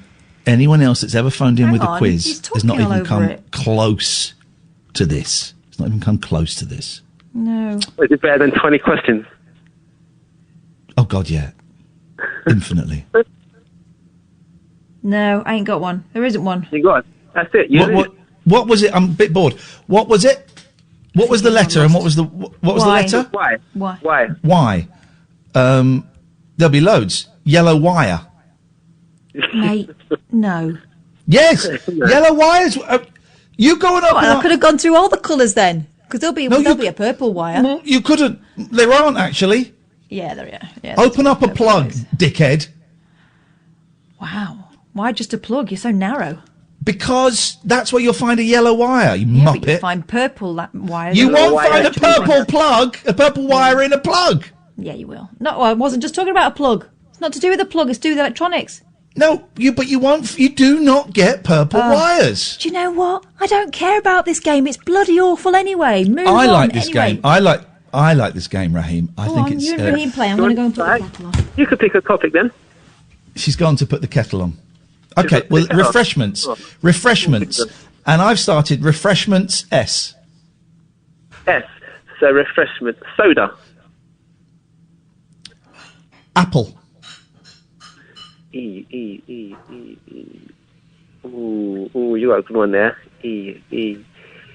Elderflower. Rooibos tea. Rooibos tea. That's A. Ow. Appletiser. Oh, apple tie. You mean apple ties? Appletiser. Appletiser isn't a thing. It's a drink. No, it's not. Appletiser. Yes, it is. No, it's Appletiser. They sell it in Sainsbury's in the glass. Right. Stop the show. Then. No, shut your face. You said appetizer. I said it wasn't a drink. You doubled down. So now you've got to face the consequences. 0344. Shut up. 0344 499 1000. Can keep his fader open, but he needs to shut it. His mouth. 0344 499 1000 is the telephone number. If you want to give us a call and let us know, let Rahim know that he is incorrect. 0344 499 1000 is the telephone number. Google will beg to disagree. Google will beg to disagree? Yeah, Google it. Google appetizer and you'll see appetizer come up as a drink. You will not see appetizer come up as a drink. Yes, you will. I have bought it. I'm not. You have never bought appletiser because appletiser is not real. Right, stay there. I've got to check my list of idiot racists. Right, no, we can take this call. Right, hang on a second. Line 2, would you like to tell Rahim why he's wrong? Yeah, please, yeah. Go on then. Yeah, I've got a bottle of appletiser in front of me. So Ian's wrong, actually. Shut your face. How did spell it? Spell it, boy. It's spelled Appleteiser, and I bought it today because it's one of my favourite fizzy apple drinks.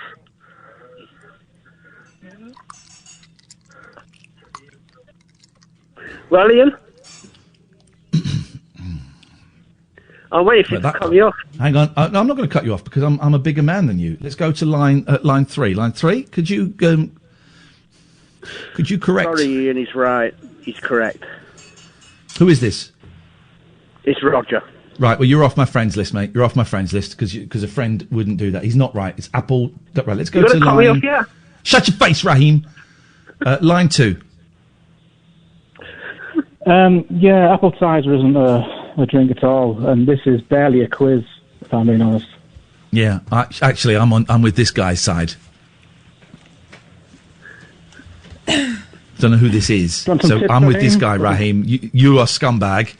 This guy knows what he's talking about. Appletiser. Still going. Please, you've come in at a very tense moment, Katherine, and you have not earned the right to be part of this conversation, right? He thinks there's a drink called appletiser. There's not. There's a drink called appletiser. And then he's got 2 of his mates to phone up. One of them is Roger, who's now off my friends list, to say, there it is called appletiser. It's not. It's called appletiser. Called appetizer. It's called appletiser. Really? Prove it.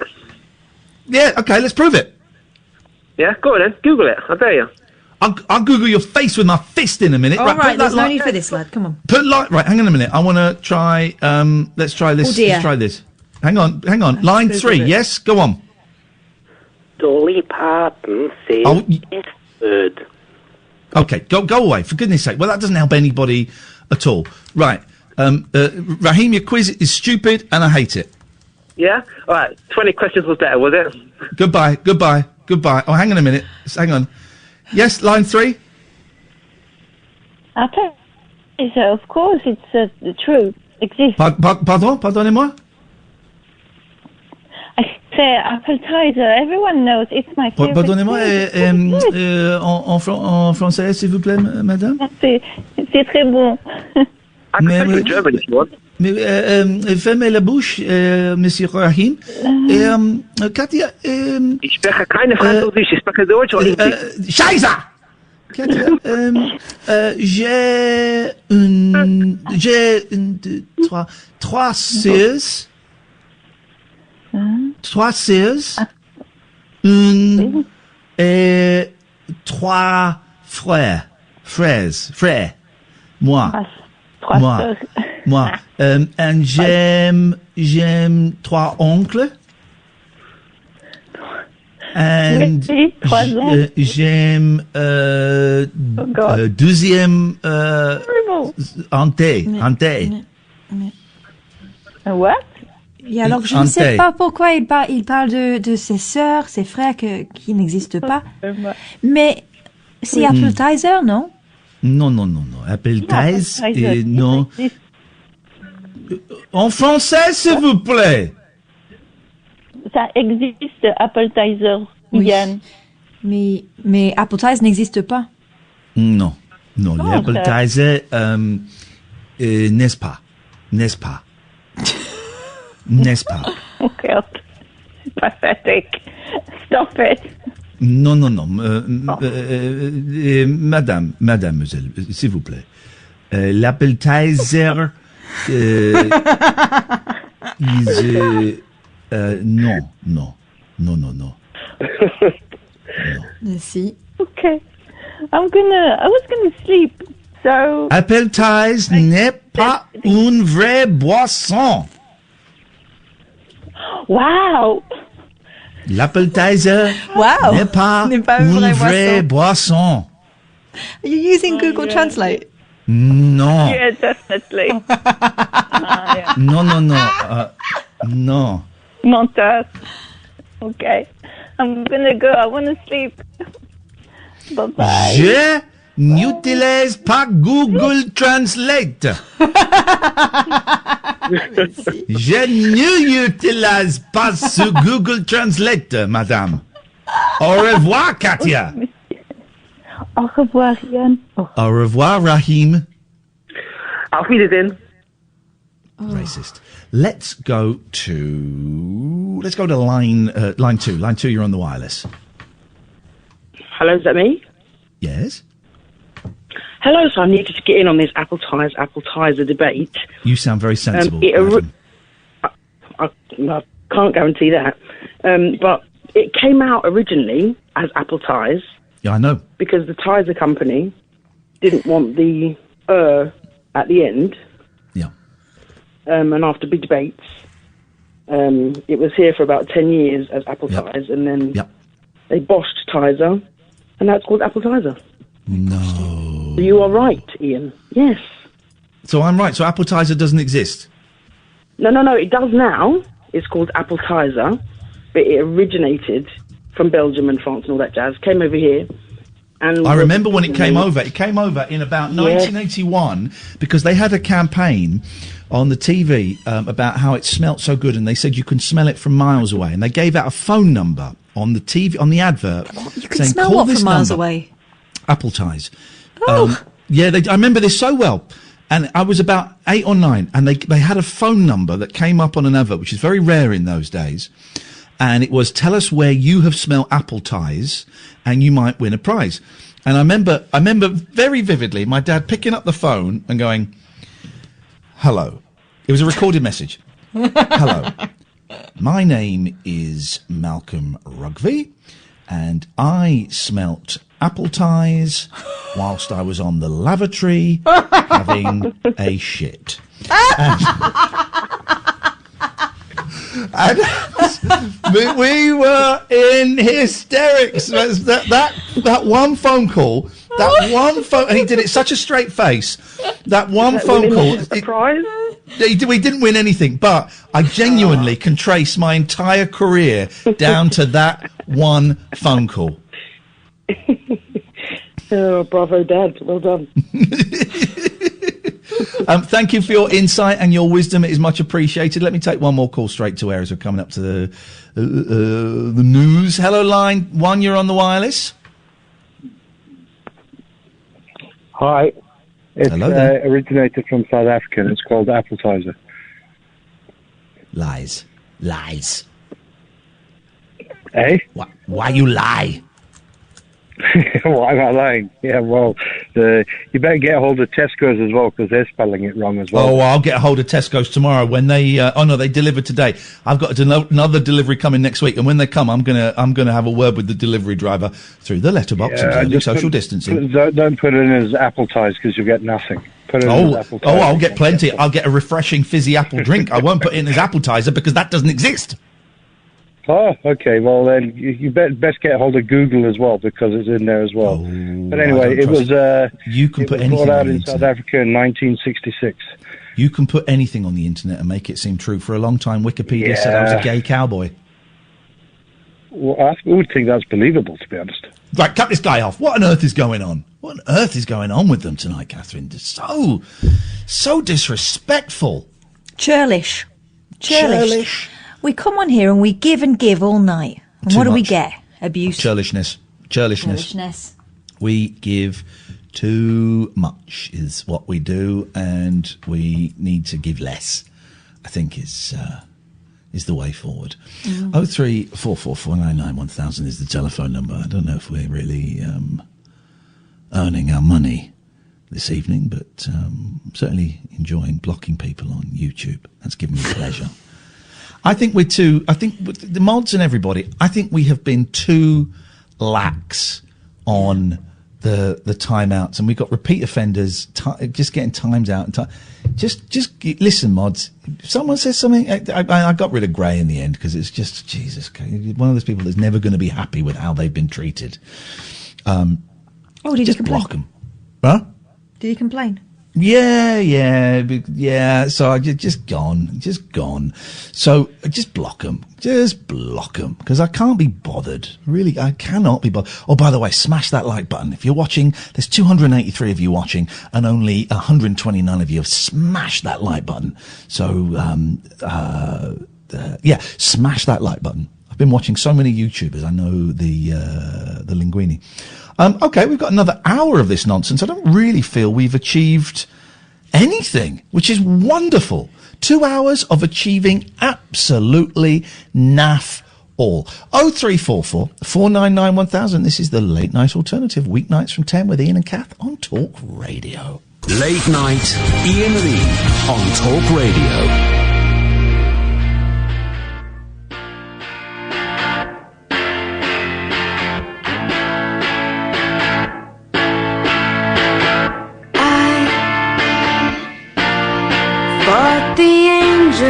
Here today, hope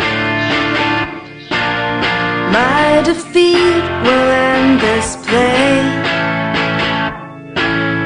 Everybody knows that I only have myself to blame.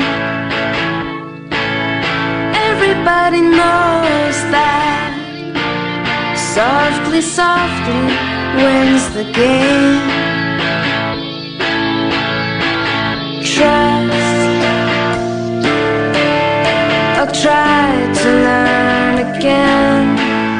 My words are seldom for a friend.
$94 tickets sold. There we go. I mean, there's one bit on the billing I don't understand, Catherine, and I'm going to email them. What is this Stripe to which we are paying such a huge chunk of our ticket revenue to? I do not quite understand where and why that's where that's going. So I'm going to send them an email. I mean, I know we're paying them side door. We're paying them 10%, but we're paying them 10% after a big old chunk has been taken off by this Stripe. And I don't know.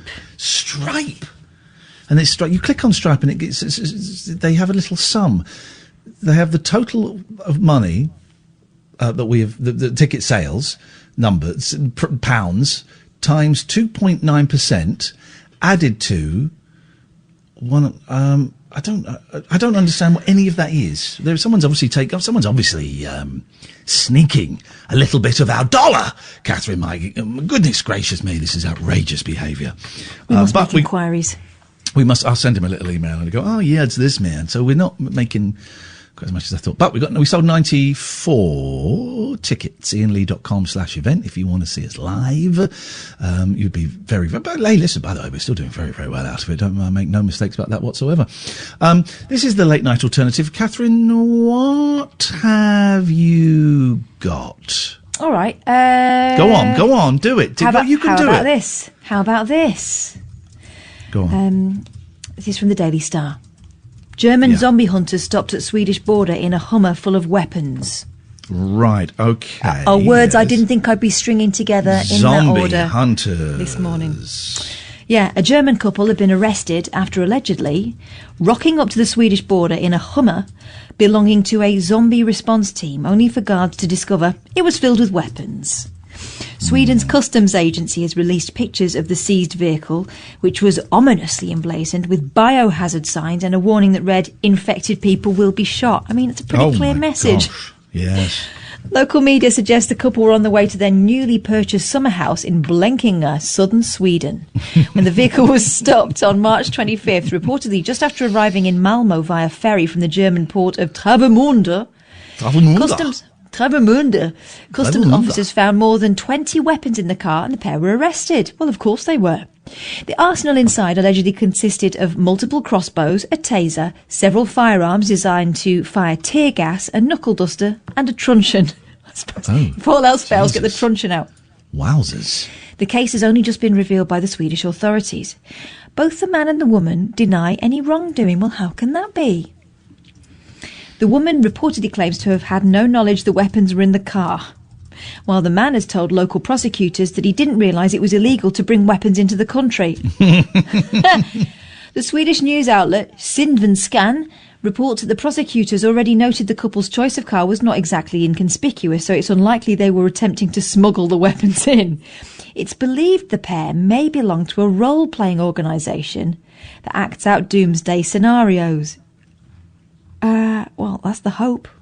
And then it goes on. It's a really weird turnabout, because you think the story's over. No, there's more writing underneath an advert saying get rid of turkey neck. It says, Germany currently has a total of 166,598 confirmed cases of COVID-19. And it gives you the stats, and then it says, there's been no confirmation the couple were deliberately fleeing. That hadn't occurred to me. I did wonder about the crossbows and stuff. But yeah, okay. Thanks for the stats, Daily Star. Stats. Actual stats. Imagine. I'm confused by this is my problem. We sold 96 tickets now. This is my problem. Is I look at stuff and get distracted by it when I should be working on a bloody radio show. But I'm just so confused. I'm so confused. Well, I hear that this Stripe thing is like they sort out the payments or something. It's a big old chunk. Out of 600 quid, they're taking 75 quid. That's a big old chunk, isn't it? Yeah. And what is that in a percentage, very roughly? 10, 12%? Oh, man.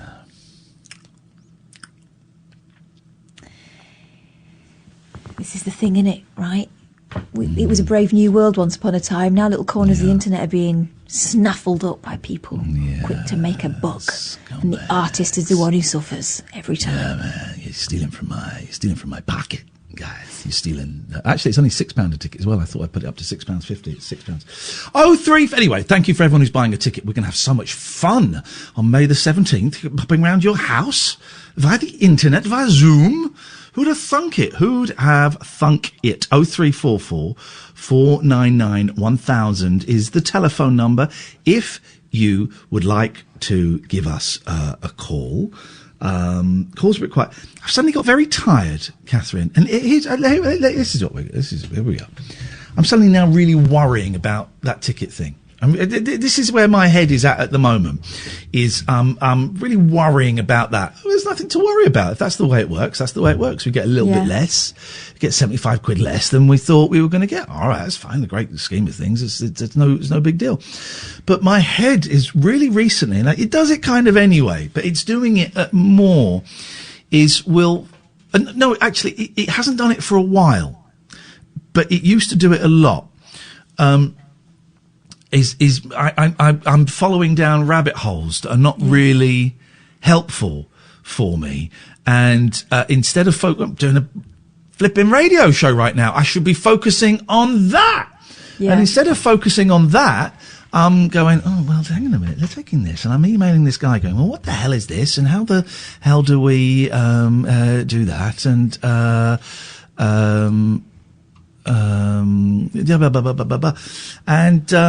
it's I just need to focus, Catherine. I tell you exactly what it is. I tell you exactly what it is. It's the fact that my mum is ill. But it's the fact that my mum is in a care home where there might be a coronavirus. This is what it is. And because I can't control that, and I'm being very mature, she hasn't got coronavirus. There is a suspected case in her care home, but it's only suspected. They haven't done the tests yet. I think they were doing the tests today or tomorrow. And I've been so mature today in handing that over, and I've been to 2 AA meetings, and I was talking in these AA meetings about how I'm the Serenity Prayer, and I'm powerless over it, so I'm not worrying about it because it's pointless to worry about.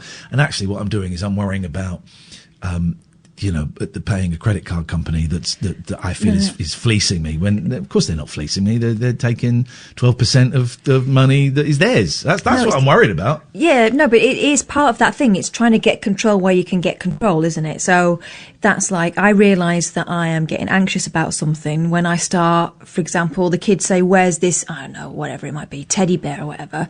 And I turn the house upside down and get really het up looking for this thing, because what I'm trying to do is gain control of a different situation, actually. But it feels like, God, I can't even do this, and I realise that my attitude to it is unhealthy. So, I mean, and you've taught me stuff like that. You've taught me about that kind of, whack-a-mole thing, right? So you suppress it somewhere and it'll pop up somewhere else. Completely get it. And now at least I catch myself doing it and I recognise it and feel a little bit less mad.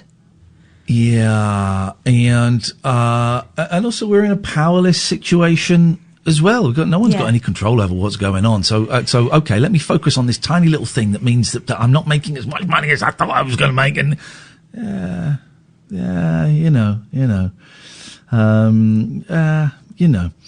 it's not the most important thing in the world, and it's my fault for not researching it. For going in a little bit slapdash, so to say. When instead I should be celebrating the fact that you and I are going to do a live show, and that within the tickets going up 6 hours ago, we've sold 98 tickets. That's what I should be celebrating, and I struggle to see that. We're trying to do something in a new way. It won't. It doesn't need to be perfect the first time around. Okay, so if we do it again, we'll go in with our eyes open.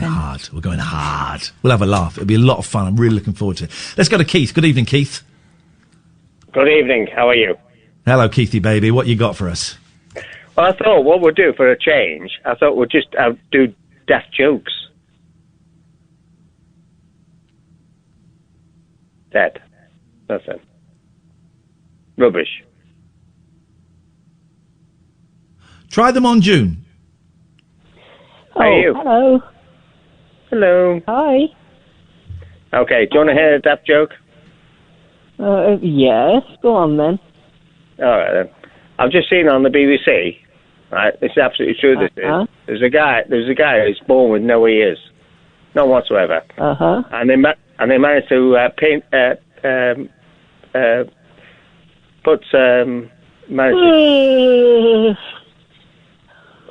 That's a boring joke, not a daft joke.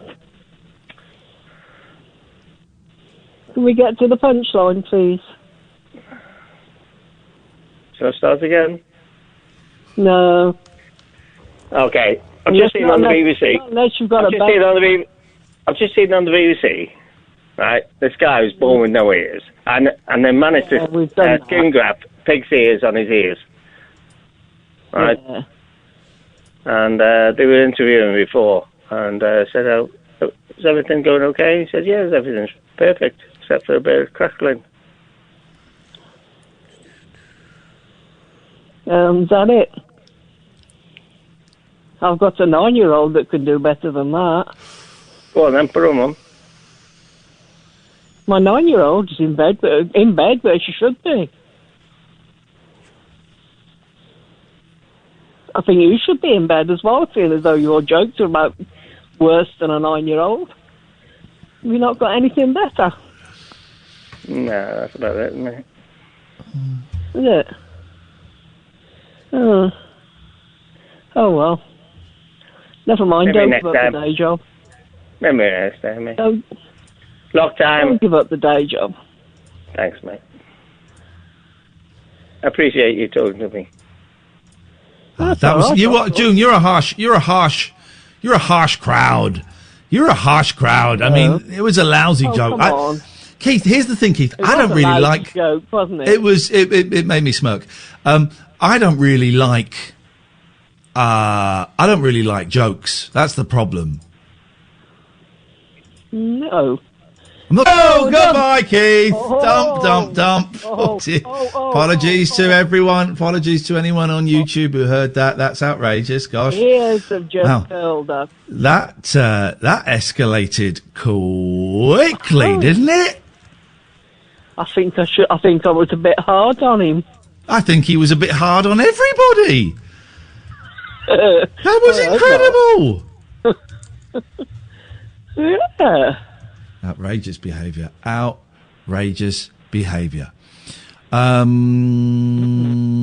03444991000 is the telephone number. June, what have you got for us? Well, I just wanted to let everybody know that I've done some research on your rabbit hole for Sunday the 17th. Yes. It is definitely disabled access. Yes, good. There are free drinks and snacks. Yeah, we go. Perfect. Yeah. So, but the only trouble is, if you want hot food, you have to order it online beforehand, about an hour or so beforehand. Okay. And they're offering curries and pizzas and fish and chips, etc. So beautiful. And also, here's the exciting must thing. be ordered at least an hour in advance. It's a nudist-friendly show. Oh, well, hang on a minute. Oh, yeah, naturalist, yes. Yes. Oh, naturel. Oh, naturel. Well, you have to be, Catherine, because the internet clothing slows the internet down. Really? Yes. Well, so that onesie you're wearing, you are wearing pants underneath, right? No. Oh. No. June, thank you for your clothes on, Kath. Thank you for your research. 03444991000. This is Talk Radio. Late night, Iain Lee on Talk Radio. Tomorrow I've got the kids coming tomorrow night, and that's always a joy. It's always a little bit. I always get very anxious about it, actually, because it just means Thursday and Friday are busy days. Busy days with the homeschooling and the entertaining and all of those kind of things. So the week kind of slows down for me about now, Tuesday evening, because I'm anticipating the rest of it. These are such strange times, aren't they? I don't think we can really understand. I got a lot of abuse on Twitter because I shamed Boris Johnson because we had the worst death rate certainly in Europe, but in the world. Perhaps the word rate is slightly incorrect because you've got to work out percentages and all of that. But we certainly have the highest number of people that have died. Now, whether that is the highest percentage or not is unclear. I suspect if it is not, it will come very, very close to it. And also, we're not reporting all of the deaths for whatever reason. We're probably about 20, 30,000 out. And shame on Boris Johnson because a lot of those deaths are down to him. And that's a fact. That's a fact. For example, I heard this on Eddie Mair today. The first press conference that Boris Johnson did, I think it was the first one, about coronavirus, where he said that he had been at a hospital at the weekend and It was lots of coronavirus people there, a few coronavirus patients. He'd been shaking hands with everybody, right? He'd been shaking hands with everybody. 2 weeks later, he gets diagnosed with coronavirus. I wonder if there's a connection. And for the rest of that week, I think that was on a Monday, and later in the week he went to a conference where he was shaking hands with people, and there was something else that week where he was photographed shaking hands with people. That Monday, before he gave that press conference, his scientific advisors said it would be a good idea to try and dissuade the public from shaking hands or hugging. So he was told that day by scientists that it would be a good idea to stop the public shaking hands and hugging. And there he is going out there saying, well, I've been shaking hands over the weekend. Not a problem with that whatsoever. So, yeah, everybody that had a little pop at me on Twitter, he has been ignoring the advice. He has been going completely the opposite of the advice. And so, yeah, the fact that we have done so badly is the buck has to stop with him. And someone said, it's not our divine right. And this was the tweet that Eddie Mayer liked. Someone said, yeah, someone has to have the worst figures. It's not our divine right to to have a lower number than anyone else. And I said, no, it's not our divine right, but science. Science. And that's it. We had the science. We were one of the later countries to get it. We saw how everyone else dealt with it and fixed it and didn't fix it and screwed up and didn't screw up. And we did worse than them. And that can only be down to one of two things. He's an idiot. One of three things. He's an idiot. He's lazy, and doesn't care, or money. It's one of those three. He's an idiot. He's lazy and doesn't care, or it's money. Or it could be a combination. I don't know. But I can't see... I mean, the fourth one is he's evil and he wanted people to die. I don't believe that for a second. I think you can discount that. So you've got the other three. So everybody that was defending him... first of all, we're allowed to criticise our leaders. It's not I wasn't making a political point. I don't really belong to any party. We're allowed to criticise our leaders. It's one of the great things about democracy. But two, it's obvious. It's obvious. The facts are there. He ignored scientific advice, and more people died than should have done. I don't understand how anyone. Well, of course I do. The fact versus emotion. Most people will go with emotion. But it's facts. He screwed up, man. He killed people. That's it. And he killed himself, for heaven's sake. Yep. And, the Sun have been running an interesting fictionalised account of Boris Johnson's love for his new son and how he changed him and, don't forget, Boris, that you had a daughter that you had to be taken to court to acknowledge even existed. So, trying to paint him as many people are, as a cuddly, fun figure who, there are a significant number of deaths that would not have happened if he had pulled his finger out and acted better. Facts. Them's the facts. 0344 499 1000 is the telephone number if you want to give us a call. Here's the thing, Catherine. I can feel, we mentioned this before, it feels like someone has injected a blue dye into my brain, sort of just here, and I can feel this clouding just filling my head as I can feel myself sinking. It's not because of I don't know what it is. I can feel myself sinking. I can feel myself starting to fret. And this, for me, is a sign of being tired. And we have a great thing in NA, more NA than AA, actually. They are significantly different. They have lots of, what's those things where you have a word, but then the letters are other words? Like radar. I think radar's one, isn't it? A laser.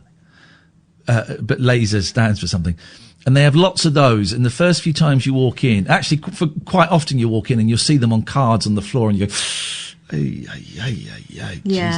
Some of them are quite good. It seems very American to us, doesn't it? That kind of stuff. Some of them are quite good. The one I heard recently is fear, false evidence appearing real, which is quite good. But the one that really gets me is halt, right? And halt is very simple. Hungry, angry, lonely, tired. And if I have got one of those things, I got to be cautious.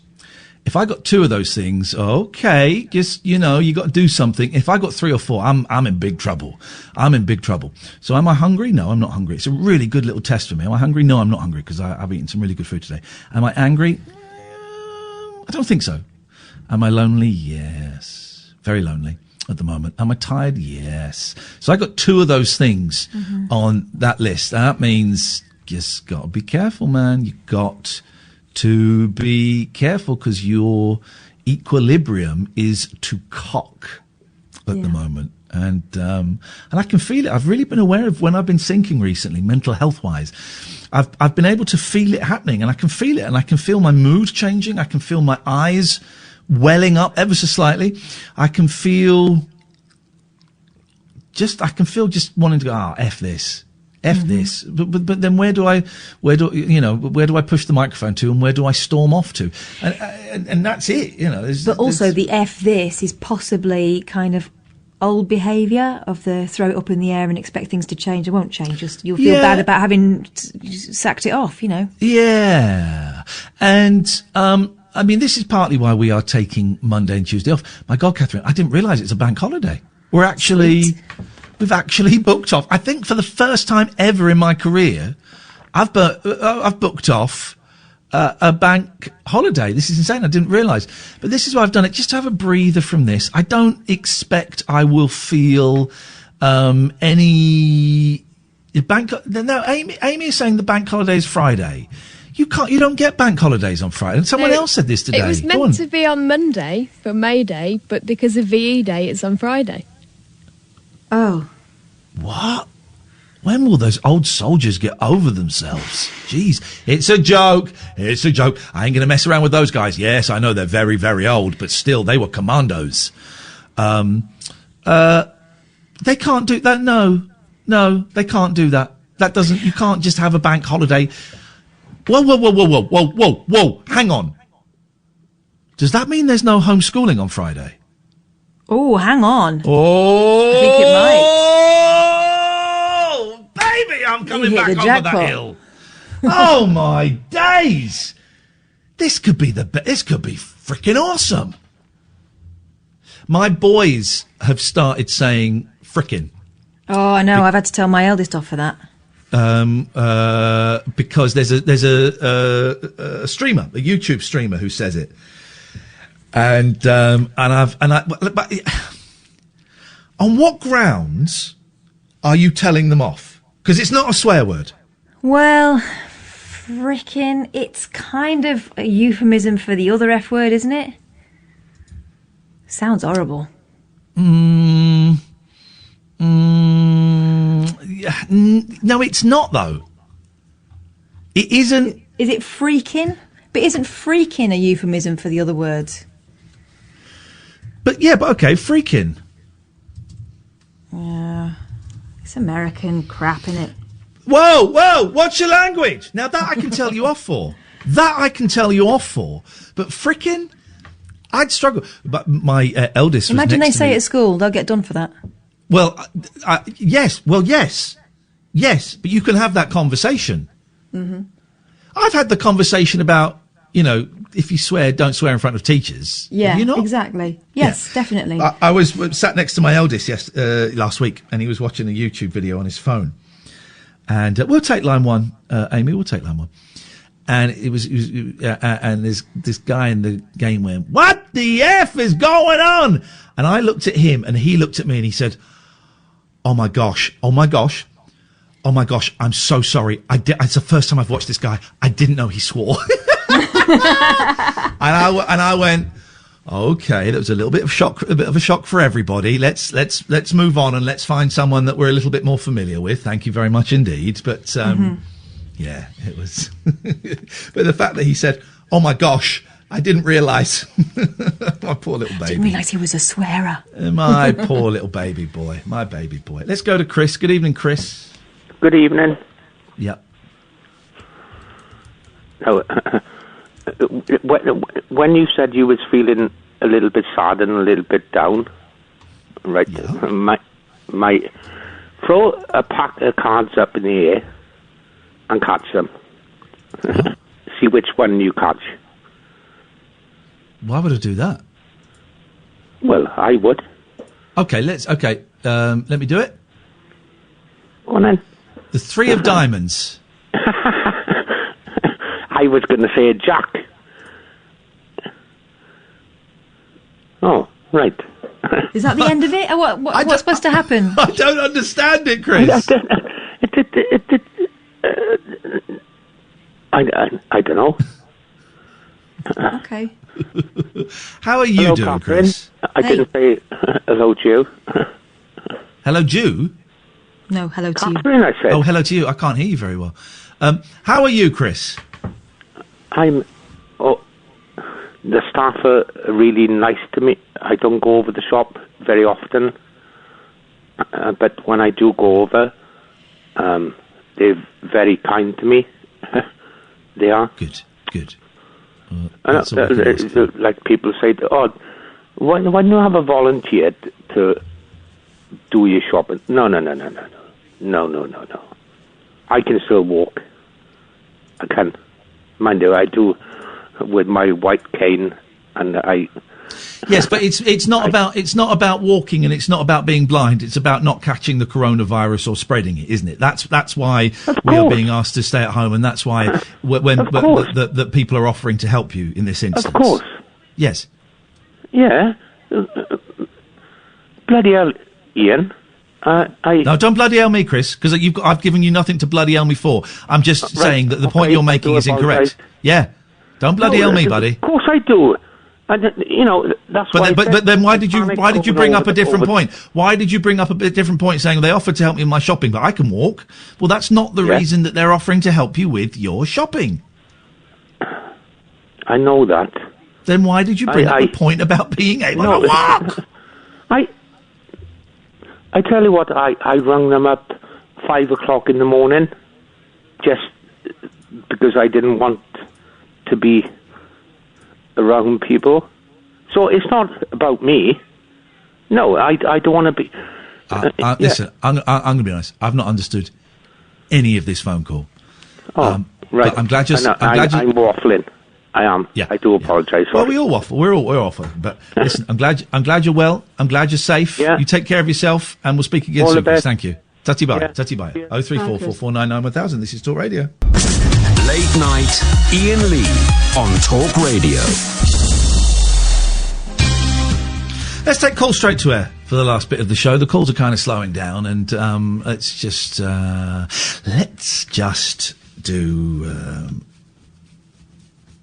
that.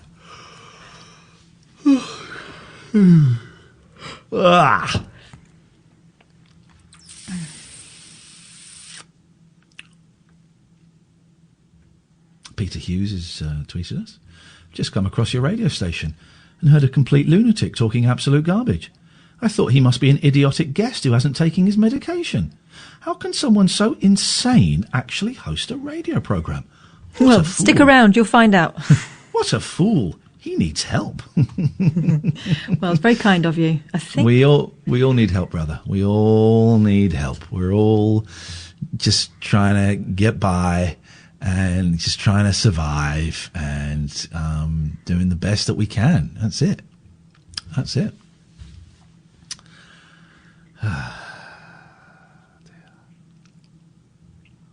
What do you fancy? 499 1000. What do I fancy? Oh, you did do that voice again. That was a really good late night radio voice. 0344 499 1000. Too much. Go, take it. Go. Too much. 0344 499 1000. That was it. Let's take some calls. That was it. That was spot on. Line 1, you're on the wireless. Ian, it's Damo. So what? I just wanted to say, considering the weather's going to be nice Thursday, Friday, you're going to be having a water fight in the garden. Do you know what? There's a very, very strong chance we're having a water fight, and also Nerf guns will be involved at the same time, Damo. That is definitely happening. Yes, brother, yes. That's Thank you, Damo. Thank you. 0344 499 1000. He's right. Going to be a walk. Damo done a prediction. Damo done a prediction. Prediction.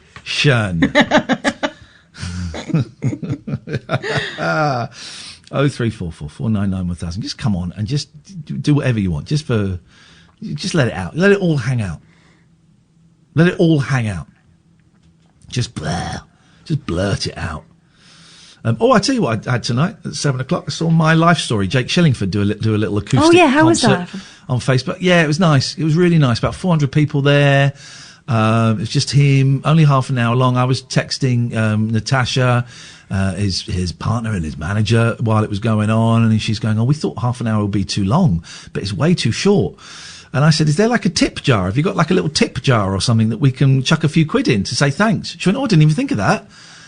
Of course, you've got to have a little tip jar going, you know. It was great, and everyone in the chat was lovely, and it was really, really nice, actually. And I was eating my sausage and mash, and I'd fried up some onions, found some gravy, made some gravy. It was lovely. Very, very nice evening. I like these little shows. We've sold 104 tickets for the Rabbit Hole on March the 16th. I thought, 17th. I thought we'd sell 100. That would be all right with that. It's only been up 6 hours. We've sold out. We've reached my target. So thank you. IainLee.com/event is £6.50. But also that's for the entire household. All right. That's for your household. That's not per person in the house. We're not going to be going, whoa, who's that kid sat next to you? Pay up or get out, like we did to Mahinder Singh at Mahinder Sajan, actually. Mahinder Sing Along a Song Sajan, as we used to probably quite racistly call him. Mahinder Sajan, who one Mufti day, he turned up in his school uniform because he hadn't paid, but he was wearing his trainers. Oh. And we went, sir... Oh, you grasses. Look at what Mahinder's wearing. And he said, well, yeah, he's in his school uniform, and that's fine. He's not paid his £1. I said, yes, sir. He's got trainers on, not school shoes. So he that has to put school shoes on or pay the £1. And Mr. Pugh said, they've got a point, Mahinder. Yes, it's... Mr. Pugh. Mr. Pugh. Well, Andrew Bowden threw a chair at him once. And wow. then the joke going around school was, what's Andrew Bowden's favourite TV programme? The answer, of course, was Beat the Teacher. So that's what schools were. That's what schools were like. Yeah, that happened. Wow. 0344 499 1000. This is Talk Radio. Late night, Iain Lee on Talk Radio. 0344 499 1000. This is welcome to. Isn't it funny how how human moods can just? I tell you what I miss. I miss being able to take my headphones off and when we haven't got any calls and just chatting with you. And of course, I can't do that because if I do that, I can't hear you. That's what I miss. It feels a little bit more formal than I would like it. But how moods and things can change. It's going to be really interesting to see. The long, when I say long term, I mean the next 3 years, the next 10 years, the next 20 years, the long term effect this is going to have on mental health. It'd be really interesting to get all of the suicide statistics in, and just the number of the drinking problems, the drug problems, the depression, all of these things are going to be massively impacted on because of what's going on in this really odd moment in history. And I consider myself very lucky because I've got my AA groups that I can join in, and I don't think it's too much of a stretch to suggest that people that are working 12-step programs perhaps have a slightly better, if not significantly better, understanding of what drives them, why they feel certain things and why they act on certain things than people who don't do that. So I've got that, and I'm almost every day, twice a day, talking to people about my feelings and saying, well, I'm feeling this and I'm not feeling that, and I want to feel that, and blah blah blah blah blah. But we're like a tiny minority of people, you know, the civilians, the muggles, which I hate the phrase, normal people haven't got that kind of thing, and people not to put too fine a point on it, people will be going nuts right now, proper nuts. Yeah, because they're in limbo, right? We don't know what's going on. Power has been taken out of our hands. We're waiting for someone to make a decision, which may or may not, you know, negatively or positively affect our lives. We just don't know. Everything we knew for sure has been kind of chipped away at. So if you had something going on in your life before that you were able to hide from by working a lot or staying away from the house, or, you know, you got to confront it. There's a lot of people sitting there with their problems these days, and you know, God, if you haven't got someone to talk to, that's a dangerous place to be. Let's go to line one. Line one, you're on the wireless. Now, please, everyone, try to remember, it's really important, really, I can't stress this enough, always lather up right past the wrists. It is good advice. I've found myself washing my hands less. I've forgotten, mainly because I'm not going out as much. It was more, wasn't it, when you were kind of going into work and going to petrol stations and all those kind of things. And if you're at home, you don't really need to. I washed them when I came back. I've started going out for a walk in the evening because I've not been doing any exercise. So I think I did something like 3,500 steps. It's a short 20-30 minute walk yesterday. I washed my hands when I come back. So I wiped down disinfected all of my shopping once Tesco's delivered it to me, and I disinfect all of the post, the packages, and then when I get the stuff out, I disinfect the stuff that's in there. Not everyone's doing that. I know a few people that aren't doing that aren't going that far. You know, these wet markets? Yeah. What are they? They're markets where they sell live animals, amongst other things. What's so bad about them? I think the conditions the animals are kept in, for one. Right, because we keep animals in pretty crappy conditions as well. Yeah, but you don't have a load of sort of chickens and stuff squashed into a cage underneath a table waiting to be sold and stuff. But you do get battery hens. Yeah. So there is an equivalent. We are not completely blame-free in this country when it comes to treatment of animals. I think people who express horror at the things other cultures eat and stuff need to have a look at themselves. I mean, because just because you're used to eating something doesn't mean it's not equally cruel. Yeah, I don't quite know what is so bad. Because that's the thing that the people that hate the Chinese now are going for. Oh, these disgusting wet markets. Well, line 2, you're on the wireless. Before you go any further, don't forget to smash that like button, subscribe if you can, hit that bell for notifications, enjoy the content, and wait till the end of the video for some important news. I'm 18, she's 30, does that make me dirty? Let us go to line 3. 3, you're on the wireless. Hi, the wet market thing, I think it's because the animals come from all across China and they're stacked one on top of the other. And that way, they say the diseases can spread from one species to another, whether it's true. That's what they're saying. Okay. And also then, if you pick an animal that you want, they pull it from the cage and they sort of slaughter it there on the table and skin it and then hang it up and, you hang it over your shoulder. I have never had... This is a little bit of a stretch. This isn't a stretch, but I've never had lobster. But that's how they cook lobster, isn't it, in this country? Yeah, it's not the cruelty thing. I think it's the fact that they come from all different regions into the one area, and they're it's a different grouping from different species. Right. So if they've got, say, foot and mouth on one farm, it's not checked. Right. And you bring all your 100 different types of animals all together, all in one area. They're there for the day. They're not kept apart. They're all packed really tightly together. At the end of the day, they go back to their farms again, and then they do it again next week or the next day. Oh, okay. So if you have anything can spread from one farm to the other fast, I think that's what the problem is. I've just seen nice one, man. on YouTube. The show is really nice one. good. Thank you. Thank you very much. I appreciate your call, because I didn't know. I really appreciate that. Thank you. Do you remember Foot and Mouth? Was it Foot and Mouth? Yeah, Or was it CJD, where they had to burn all the cattle, and anyone going in and out, you weren't allowed to go in and out of farms, and if you did, you had to be disinfected both ways. I do remember that. Was that CJD or foot and mouth? No, foot and mouth. CJD, I was too young to really be massively aware of CJD, but I was a young reporter. I had a friend's foot dad and mouth. that died of CJD. God. Yeah. I'm pretty sure I was a young reporter when the foot and mouth thing was happening, and I had to go and do things and put special footwear on, and it was awful. It was awful. Yeah. And didn't that at the time seem?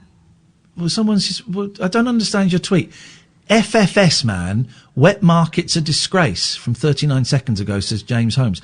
James, give us a call 0344 499 1000, because what we're doing is we are talking and we're kicking around ideas, and I'm learning. I'm saying, FFS, James, I'm saying, I have a hole in my knowledge. Can you educate me? Is there a comparison between this and this? That last call is everything you are not. It was more knowledgeable than me, but also very polite and very kind in the sharing of that knowledge. So thank you. And then someone goes on to describe what they do to dogs. So, Clap, you're saying it is a cruelty thing? Because the last caller said it was. This is why it's so much easier if you phone in instead of tweeting. And I'm just going to block you for being idiots. Is it? So it's a cruelty thing, Clap? Because if it is a cruelty thing, dogs being boiled alive, well, we do that to lobster. What is the difference? I don't know what the difference is. So listen, instead of James sending me FFS, and instead of Clap, making what may be a valid point, I don't know, like that, why don't you give us a call and put your FFS and shove it right up your arse? Yes, line one. I'm just calling back just to say the reason why wet markets exist is because in the 70s, China had millions of people die from starvation. Yeah. And people started to make their own food any which way they could, grow any animals they could, and then sell them to each other. And that's how the wet markets came into existence. So it came about as a necessity because China's had huge famines. Yeah. So it would be wrong to put our British. It would be wrong to judge those wet markets by our British history and experience, because we haven't had the experience that China had 45 years ago. Yeah, if that desperation, millions of people starving, seeing all your friends and neighbours, I mean, in the end, you will eat anything and you will grow anything and sell it to each other. Why are you so calm and being very generous with your knowledge and time? And I really appreciate it, right? Because I don't know this stuff. Why are you so calm and people like James are FFSing me? I don't know. I listened to your show. I think you're really intelligent, so is Katherine. And I also, on my phone, like everyone else has, we've got Google. So if I question something... Whoa. Hang on. I just look it up. Hang on. We've got what? Everyone's got Google or the internet on your phone, so you just look it up. Rather than reacting, you just look it up and you learn. You said Google. Yes, you said Google. Yeah. I'm calling it Google. Hey man, what's your name? Tady. Say that again. Tady. It's like 80 with a T. Tady. It's an old Tady. Oh, hey, nice one, Yeah. Tady. I really appreciate your time. I really appreciate you kind of walking me through stuff that I don't know. Thank you very much. You're welcome. Very welcome. It's a great show. Thanks very much. Thank you, Tady. Thanks, Tady. 0344 499 1000. That's how you do it. I don't know. Yeah. And he very generously, and without patronising me, said, well, there's this and there's this and there's this. But here's the impression you get from someone who gets angry with someone who doesn't see things from their perspective. Yeah. I don't think that they've got that broader knowledge either, and that it frightens them that someone might disagree.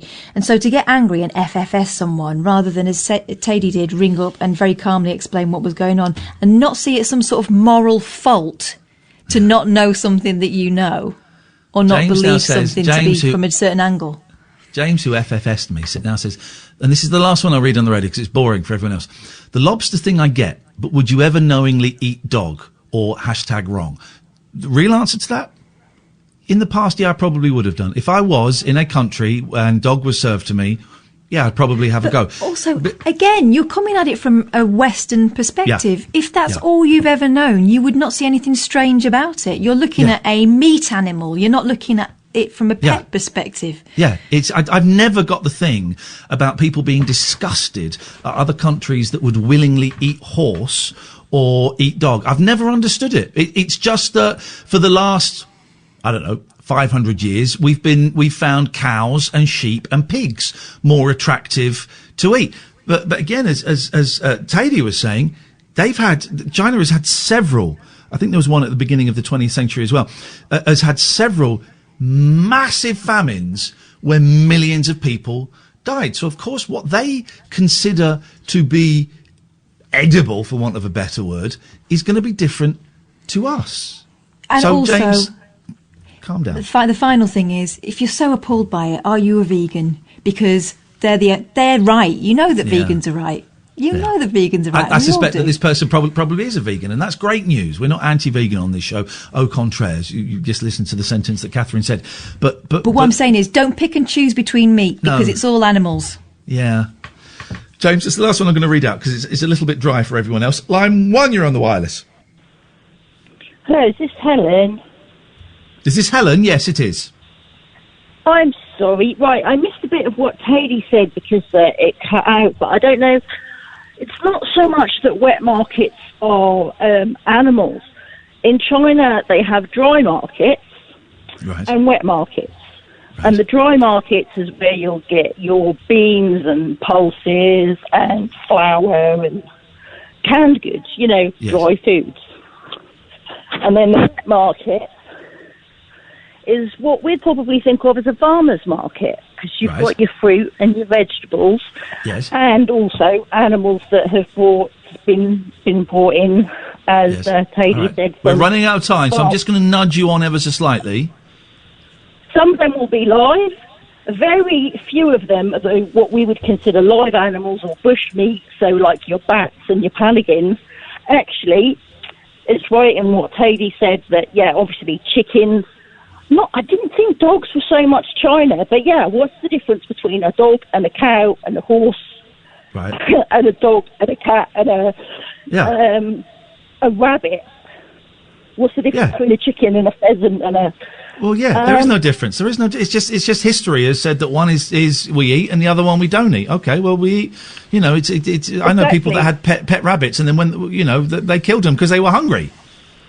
Exactly, and you only need to look at France, where they eat horse, and here where they don't. Disgusting country. It's disgusting. That's why I voted Brexit. Hey, listen, I've got to go because we're running out of time. Thank you. I want to take one more very, very quick call. We've got the last 30 seconds. Yes, line 3, you're on the wireless.